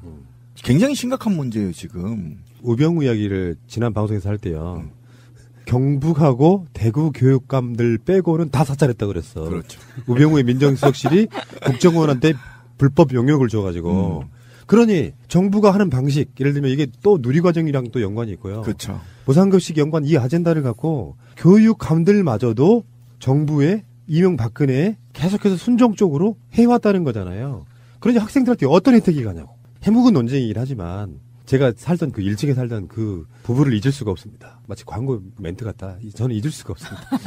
그게 뭐냐면은 그때 무상급식 이슈가 한참 나왔을 때 기억들 하시잖아요. 오세훈이가 뭐 이거 네. 시민들한테 투표 붙이는 문제가 나왔을 때 야 그분 정말 똑똑하신 분이에요. 저한테 하시는 말씀이 왜 이건희한테 무상으로 밥을 줘야 되죠? 이건희 손자한테? 아 정말 똑똑하시구나 이분. 야 이 양반아 내가 한마디 했지. 그 사람도 세금 내는 우리나라 시민이고 국민이다. 세금 낸 사람한테 왜 무상급식을 안 해주냐. 더 잘해줘가지고 세금을 더 내게 해서 많은 사람들이 혜택을 받으면 더 좋은 거지. 이건희 손자는 무상급식 해주면 안 된대. 그 논리에 속아왔던 거잖아 지금까지. 그러면. 근데 걘 중국에 가 있잖아. 이웃사촌이 땅을 사면 배가 아프다. 뭐 이런 이상한 논리를 갖다가 국민들에게 대입을 시키는 거예요. 그래서 부자가 돈도 많은 부자가 무상급식 봐도 배 아파 이렇게 만들어버리는 그렇죠. 거죠. 그 내면에는 선택적 복지를 진행하는 게 그런 거죠. 사실 이번에 그 아동수당도요. 전면적으로 시행했으면 정말 좋았거든요. 그렇죠. 예. 비용은 똑같다니까 선별하는 작업이 얼마나 힘들겠냐고. 근데 그 아동수당이 왜 현 정부가 급했냐면 인구 절벽이 생겼어요. 지금 심각합니다. 그 영유아들이 지금 이 50만 밑으로 떨어졌는데 최근 올해가 지금 30만 대거든요. 어떻게 할 건데요? 그러니까 우리나라의 경제 규모를 보면 어떤 학자가 내놓은 게 저는 좀 실현 가능성이 있다고 보는데 결국은 기본소득 개념인 거잖아요. 그렇죠. 그러니까 우리나라 경제 규모로 보면 세금만 제대로 거두면 지금 현재 0세부터 만 19세까지 미성년자 전부를 꼭 알아야 할 어제의 뉴스. 보험이 적용되는 질병의 경우 진찰료나 입원비로 건강보험에서 보전해주는 돈은 원가의 75% 수준입니다. 반면에 보험 적용이 안 되는 MRI 같은 영상검사는 환자로부터 원가의 122%를 받습니다. 유전자 검사 같은 검체는 환자에게서 원가의 159%를 받습니다. 이처럼 의료계는 보험 적용이 안 되는 진료로 이익을 남겨왔는데 문재인 케어로 보험 적용 대상이 대폭 확대되면 이익이 급격하게 줄게 됩니다. 원가에도 못 미치는 그것을 보정해주지 않고서는 이게 제대로 된 진료가 될 수가 없다는 것이 가장 의사협회에서는 가장 우려하는 현상입니다. 하지만 문재인 케어는 63%대인 보험 보장률을 5년에 걸쳐 70%까지 올린다는 겁니다. 고작 7%포인트 늘리는 건데도 의사들이 반대하는 것은 이해하기 어렵다는 게 대체적인 여론입니다. 70% 정도까지 확대하겠다는 것도 사실은 보장률이 낮다는 이야기가 나오고 있는데 여기에 더 적극적 힘을 보태야 될 상황에 의료계에서 반대하는 것에 대해서는 불안한 마음들이 있죠. 국민들과 소통해 나가는 과정이 좀 더 중요하다. 지금과 같은 단체 행동에 대해서는 조금 우려감이 있습니다. 정부는 문재인 케어로 건강보험 적용 대상은 늘게 되겠지만 대신 보험에서 보전해주는 금액이 늘기 때문에 동네 의원이 망할 거라는 의사들의 주장은 옳지 않다고 반박했습니다. 검찰이 불법 사찰 의혹과 관련해서 우병우 전 민정수석을 비공개로 소환해 조사했습니다. 서울중앙지방검찰청은 오늘 오전 10시 우 전 수석을 비공개로 불러서 10시간 동안 조사하고 돌려보냈습니다. 검찰은 우 전 수석을 상대로 정부의 비판적인 교육감을 사찰한 의혹에 대해서 집중적으로 추궁했습니다. 또 우 전 수석이 과학계 블랙리스트 작성을 지시하고 문학 출판계 뒷조사를 했다는 의혹에 대해서도 조사했습니다. 이우현 자유한국당 의원은 금품 수수 혐의의 피의자 신분입니다. 2014년 지방선거를 앞두고 선거에 출마하려는 지역 정치인에게 공천 청탁 취지로 5억 원을 받는가 하면 여러 건설업자들에게 뇌물을 챙긴 혐의도 받고 있습니다. 공천심사위원과 국회 국토교통위원회 간사를 맡으며 이들에게 편의를 봐주는 대가로 금품을 챙겼다는 것이 검찰의 판단입니다. 공천 헌금을 건넨 것으로 의심받아온 전 남양주시의회 의장이 이미 구속된 데 이어 검찰은 뇌물수수 혐의로 구속된 이 의원 전 보좌관 수첩에서 20여 명의 지역 정치인 이름과 숫자가 적힌 리스트도 확보했습니다. 지난주에는 이 의원의 용인 집과 사무실을 압수수색해 각종 증거를 손에 쥔 것으로 알려졌습니다. 수사가 진행되자 이 의원은 SNS를 통해 터무니없는 소설 같은 얘기이며 조사에 성실히 임하고 잘못이 드러나면 책임을 질 것이라고 밝혔습니다. 검찰은 이 의원이 챙긴 공천 헌금 규모가 확인된 것보다 훨씬 크다는 정황을 잡고 이를 규명하는 데 수사력을 모을 방침입니다.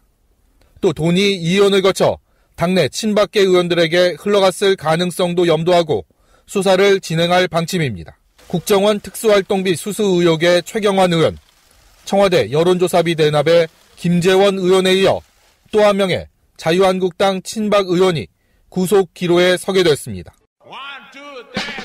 방송 중간에 좋아요를 눌러주시면 새날팀들에게 큰 힘이 됩니다. 미리 감사합니다.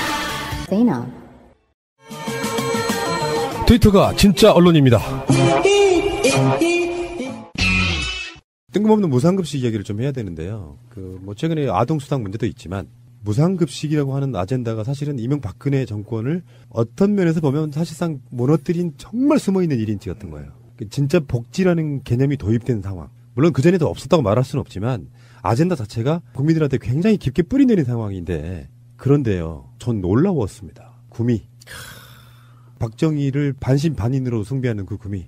해년마다 뭐 수천억 원씩의, 수천억 원이라는 표현은 좀 그렇지만 1,000억 원 이상의 뭐 어떤 비용을 우상화 작업을 하는데 남유진 구미시장이 결국에는 우리 구미도 초등학교 전면 무상급식을 시행하겠다 이렇게 된 거예요.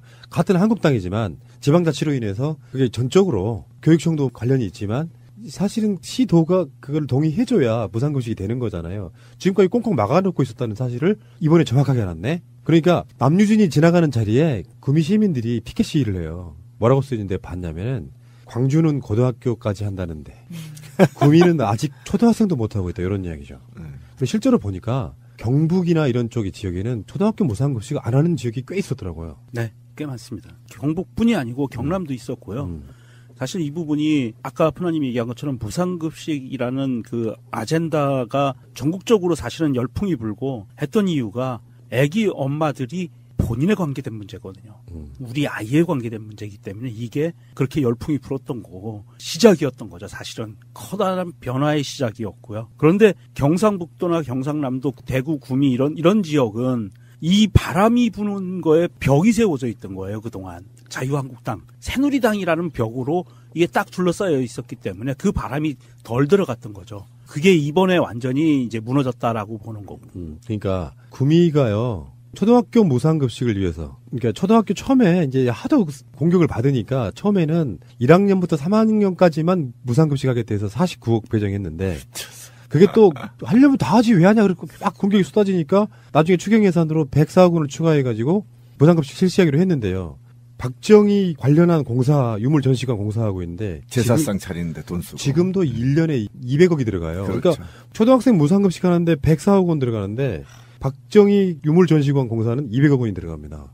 아직도 멀었고 여기는 제가 봤을 때 그래서 시민들이 제사상 차리려고 초등학교 밥상 받아 걷어찼다 이렇게 얘기하는 거죠. 네, 그리고 바로 지난주에도 박정희 탄생 100돌 기념 국제 학술 대회를 개최했었어요. 아니고 뭐 태어난 거 갖고 무슨 학술 대회를 해? 신은 신이네.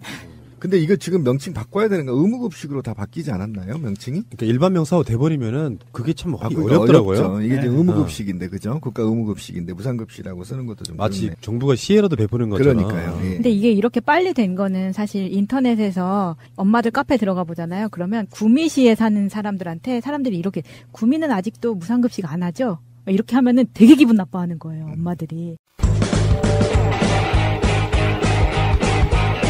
제도로서의 민주주의가 흔들리고 구타는 일은 이제 없습니다. 민주주의가 밥이고 밥이 민주주의가 되어야 합니다.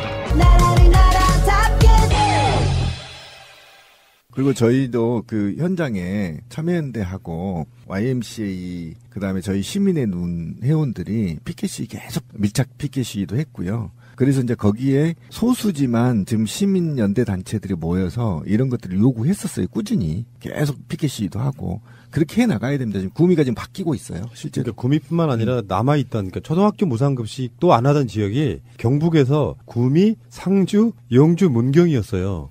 근데 이게 일괄적으로 이제 전면 실시하겠다 이렇게 됐는데 알고 보면은 다른 지역은요 이미 고등학교까지 간 것도 있어요. 그렇죠. 그러니까 여기 너무 늦는 거예요.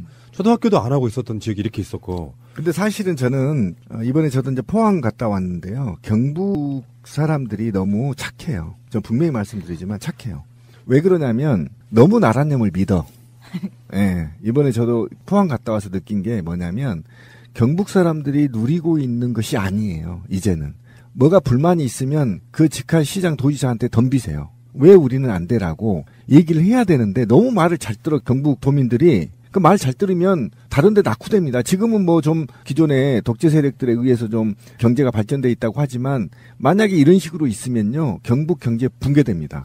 소리를 내십시오. 그러니까 이게 저는 뭐랄까 민주주의 발전의 효과라고 보는데 아무리 어떤 혜택도 주지 않고 자기들만 해서 부정부패 해먹는 놈들 간단히 말해서 최경환도 그런 거고 다 그런 거거든요. 그렇죠. 근데 이 사람들을 묻지마트 표식으로 찍어주니까 실생활이 나아진 게 사실 없었던 부분이 가장 중요한 부분 중에 하나인 거고요.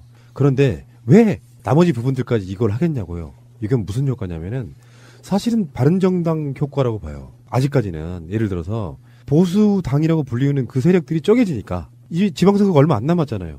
도저히 안 할래 안 할 수가 없는 상태까지 해서 선심 쓰듯이 또 이질을 하고 있는 거야. 진정성이 있다면 예산 타령하지 말고 왜 이재명 시장의 예를 보듯이 또 다른 이쪽에 민주개혁 세력의 지자체장들을 보듯이 다른 쓸데없는 예산 아끼면 돼요. 그래서 지금 초등학교 뭐 해주면서 시혜성으로 막 해주는 것처럼 이야기하지만 중학교, 고등학교도 빨리 가야 되는데 선거 코에 닥치니까 이제 또 자기들이 무슨 대단한 뭔가 내려주는 양 이렇게 시행하고 있는 게 문제예요. 제가 봤을 때는. 그러니까 아까 우리 보면 정우택이 이번에 2018년 예산에서 얼마 가져갔다 했죠. 5천 얼마인가요? 가져갔는데 한번 이 경북 도민들 생각해 보십시오. 지금 경북 전체 초등학교 전면 실시했을 때 초중고등학교 500억밖에 안 들어갑니다. 그럼 최경환 씨가 자기 고향 5천을 가져갈 때 10분의 1만 도에 줬어도 애들 밥 먹였죠. 경북 지역 전체를 다 의무급식 할 수 있었는데 그걸 왜 보고 있냐고 경북 도민들이 답답하다는 경북 도교육청이 발표한 자료에 따르면요.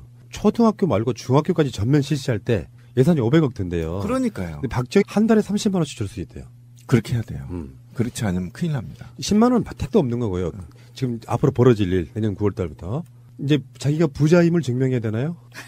아, 그러네. 그렇잖아. 나 받기 싫어. 그리고 증명해야 되나요? 그렇게 자발적으로 신고하지 않으면 많은 공무원들이 투입돼가지고 선별해야 돼요. 그 공무원들 테러 뽑아야 돼. 아, 그렇게 해야 되겠다. 그거 좋은 생각이다. 그러니까 아동수당을 받기 싫은 부자는 자진 신고해라. 공무원들 괜히 부려먹지 말고. 그러면 아주 좋겠는데요? 근데 그렇게 되면 좋은데 안 그렇게 될 거란 말이야. 내가 상위의 10%에 들지 않는다는 걸 내가 증명해야 될 것 같아서 정말 열받는 거예요. 아, 그거는 좀 문제가 심각하고요. 그거는 정말 심각합니다. 그러니까 이게 디테일인데 일대 혼란이 온다니까요. 생각해보세요. 그러니까 내가 상위 10%에 해당된다는 걸 증빙하는 사람 10%만 증명하면 되잖아요. 부자들이 더 한다고 그거라도 받기 위해서 그 증빙을 반대로 할 거란 말이야. 아, 이거 그러면 그냥 주면 되고 그거 뭐 아끼지 말고 주죠 뭐. 나는 있잖아. 그것도 좀 아픈 상처가 있는데 10%나 1% 부자들한테 자꾸 더 내라고 하지 말고 솔직히 까놓고 있잖아. 우리 같은 서민들이 씨발 한 달에 10,000원 더 낼게 하자. 난 이렇게 해버려야 된다고 생각해. 니네 부자들 내든 말든 해. 씨발 우리끼리 내서 할 테니까. 아니, 그러니까 그거는 이제 우리가 술자리 사는 소리고 정부는 그렇게 쉽게 못하니까. 그렇지. 그러니까 우리가 더 낼게. 막 문재인 정부 10,000원 더 낼게. 대통령 더 낼게 해. 막 밀어줘버려야 된다. 그 이야기는 우리 정의원 방송에서 엄청 해요. 근데 그거를 어느 세력이고 국민들한테 세금 더 냅시다 말을 지금 못해요. 그러니까 국민이 해버리자니까. 우리는 담배 피면서 세금 많이 내고 있잖아요. 그 방송에서도 그런 이야기 해요. 국민들이 운동이라도 벌여야 된다 지금. 세금 더 내자. 10,000원씩이라도 더 내자. 더 내자 10,000원. 그러면 부자들이 안 낼 수가 없다. 이런 방식으로 가야 되는데 정부 입장에서는 제발 그렇게 해주면 좋지. 근데 말을 못해요. 왜냐하면 받아치는 놈들이 이상한 프레임으로 한번 실패한 적이 있어. 그게 노무현 대통령 때잖아요. 그렇죠. 마치 쥐뿔도 없는데 내가 나한테 세금 더 내라고 하는 것처럼 조심스러운 거고요. 짧게 하나만 일종의 낙수 효과일 수도 있고 뭐 예산안에 관련된 그러니까 노량진에 지금 전국적으로 공무원 시험 준비하는 곳이 노량진만 있는 것은 아닌데 36만 명이라고 하죠 지금. 그러니까 노량진만 있는 건 아닌데 그래도 노량진에서는 지금 공무원 증원 정확히 말하면 충원이라고 합니다. 필요한 자리에 지금 갖다 놓는 거니까 그 충원하는 그 열기 때문에 노량진 학원가가 들썩이고 있다 이런 이야기가 나오는데. 근데 언론은 좀 이렇게 뭔가 좀 꼬지 않았으면 좋겠던 게 이런 식인 거야. 수험생이 몰려드니까 오히려 경쟁률이 높아질까봐 걱정되는 면도 있다. 이게 말이야 막걸리야. 양아치 기사 때문에 그래 양아치 기사. 아니 공무원이 이렇게 몇 달 공부해서 되는 거면 다 하지. 기존에 공부하던 사람들이 조금 더 열의를 불태우는 뭐 이렇게 긍정적으로 받아들여야 되는데 그게 기존에 준비하지 않던 사람들까지 이 시장에 들어온다. 뭐 이런 논리로 받아치면 이거 되는 게 없어요. 이렇게 얘기하면. 그러니까 내년에 원래요 신규 채용이 국가직 지방직 합쳐가지고 24,475명이래요. 그래서 올해보다 원래 10,000명 늘어난 숫자인데 그 숫자 중에는 9,475명. 근데 대부분 다 경찰, 해경, 뭐 소방관, 또 각종 생활 안전 분야 공무원들 이런 것들이 많거든요. 그러니까 자연 감퇴부는 당연히 현 정원 규정에 의해서 채용을 하는 거고 올해 이제 추가로 늘어난 게 전 너무 억울해요. 우리는 이제 행정직 공무원들은 단 한 명도 없어요. 늘어난 게. 맞아요. 네. 지금 경찰이 2,593명이 늘어나고요. 집배원이 748명, 근로감독관이 565명, 생활안전관리직이 2,307명이란 말이에요.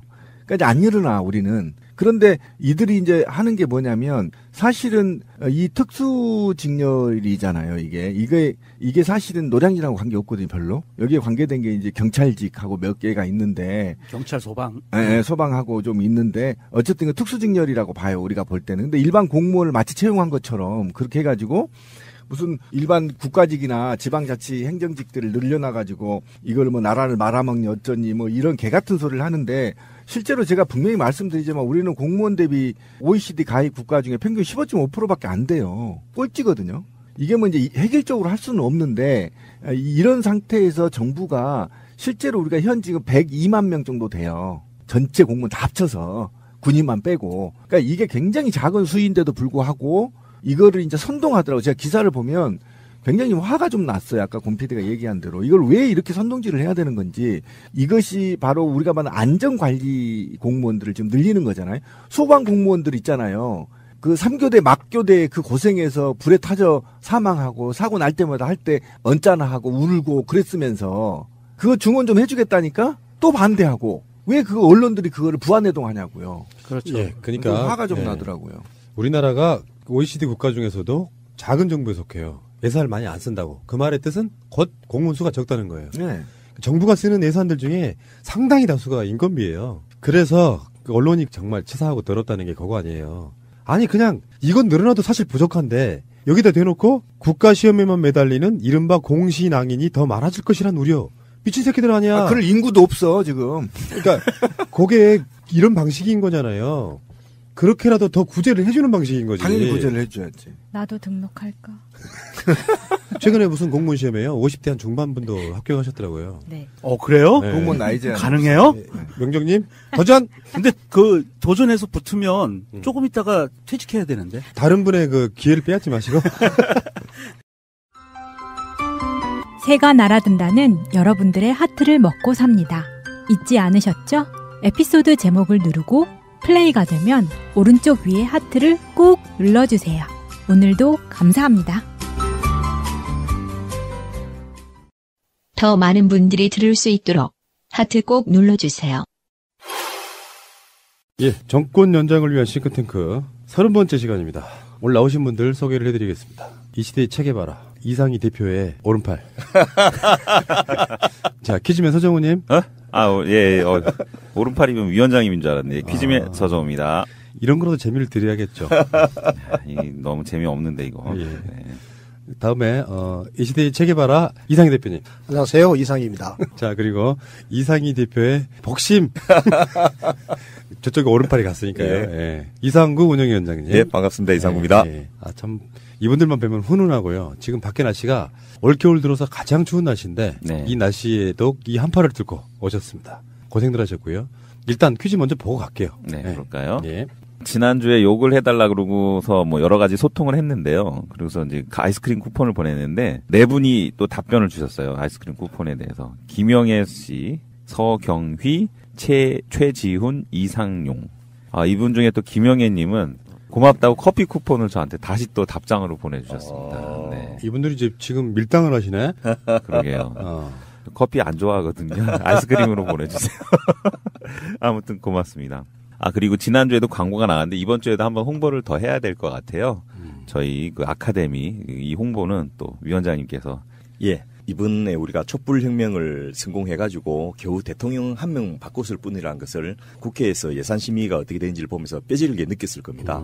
정치인들이 국민들을 위해서 예산을 더 땡겨주도 못할 건데 자기들 선거에 불리하다고 물경 2달을 늦춰가지고 집행하도록 해서 아동수당 같은 경우에 460만 명의 학부모들이 거의 한 4,600억 정도를 덜 받게 하는 이런 작태를 저지르는 겁니다. 그런 걸 보면서 빨리 이제 싸그리 다 바꿔야 되겠다. 그래서 두 번째 촛불혁명은 지방정부입니다. 그래서 내년 6월에 있을 지방정부에 제대로 된 후보들이 뽑혀가지고 전국의 곳곳에 그 리틀 문재인들이 잘 잡게 해야지 나라가 좀 더 달라지지 않겠나 이런 생각에서 촛불혁명의 성공과 자치분권을 위한 복지국가 지방자치 아카데미라는 것을 해서 좋은 분들을 뽑아서 그분들이 제대로 지방정부를 운영할 수 있도록 교육을 시켜서 출마를 시키자 이런 의미에서 우리 복지국가 소사이티와 전국 자치분권 민주지도자회의 이름이 좀 깁니다만은 여기가 이제 진보적인 지방자치단체장들이 모여서 만든 단체입니다. 그리고 예산 심의에 대해서 평가를 하는 가장 인기 있는 분 중에 하나가 정창수 소장인데 이분이 소속된 나라살림연구소 또 그 전국 지방자치단체들에 대해서 10년 넘게 이 성장 발전 전략을 컨설팅해온 브레인파크 이런 시민사회단체들이 모여가지고 합동으로 지방자치 아카데미를 만들었습니다. 그래서 12월 20일부터 시작을 하는데요. 단체장 반, 또 통합반, 또 의원반 이렇게 해가지고 모집을 하는데 일단 통합반이 제일 메인입니다. 여기에서는 민주당의 주요 지도자들이 특강 강사를 다 오고요. 구체적으로 지금 지방자치단체에서 성공적인 사례를 만들어냈던 분들이 자기의 사례를 후보들에게 전파해주는 그런 역할을 할 것입니다. 그리고 저희가 아무나 뽑지 않을 겁니다. 신청한 분들을 면접이라든지 심사를 통해 가지고 뽑아서 도움을 드릴 거고요. 여기서 수강을 하신 분들은 이 지방자치를 위한 여러 가지 전문적인 능력이나 기술을 배우는 것뿐만 아니고 그 지역의 예산이 얼마나 어떻게 쓰이고 있는지 이런 분석도 해드리고요. 또 공약도 공통공약으로 만들어서 제안해드리는 이런 서비스를 할 겁니다. 그래서 여러분 관심 있는 분들 많이 와주시고 시장, 군수, 구청장 나오고 싶은 분들 또 뭐 광역 후보도 괜찮습니다.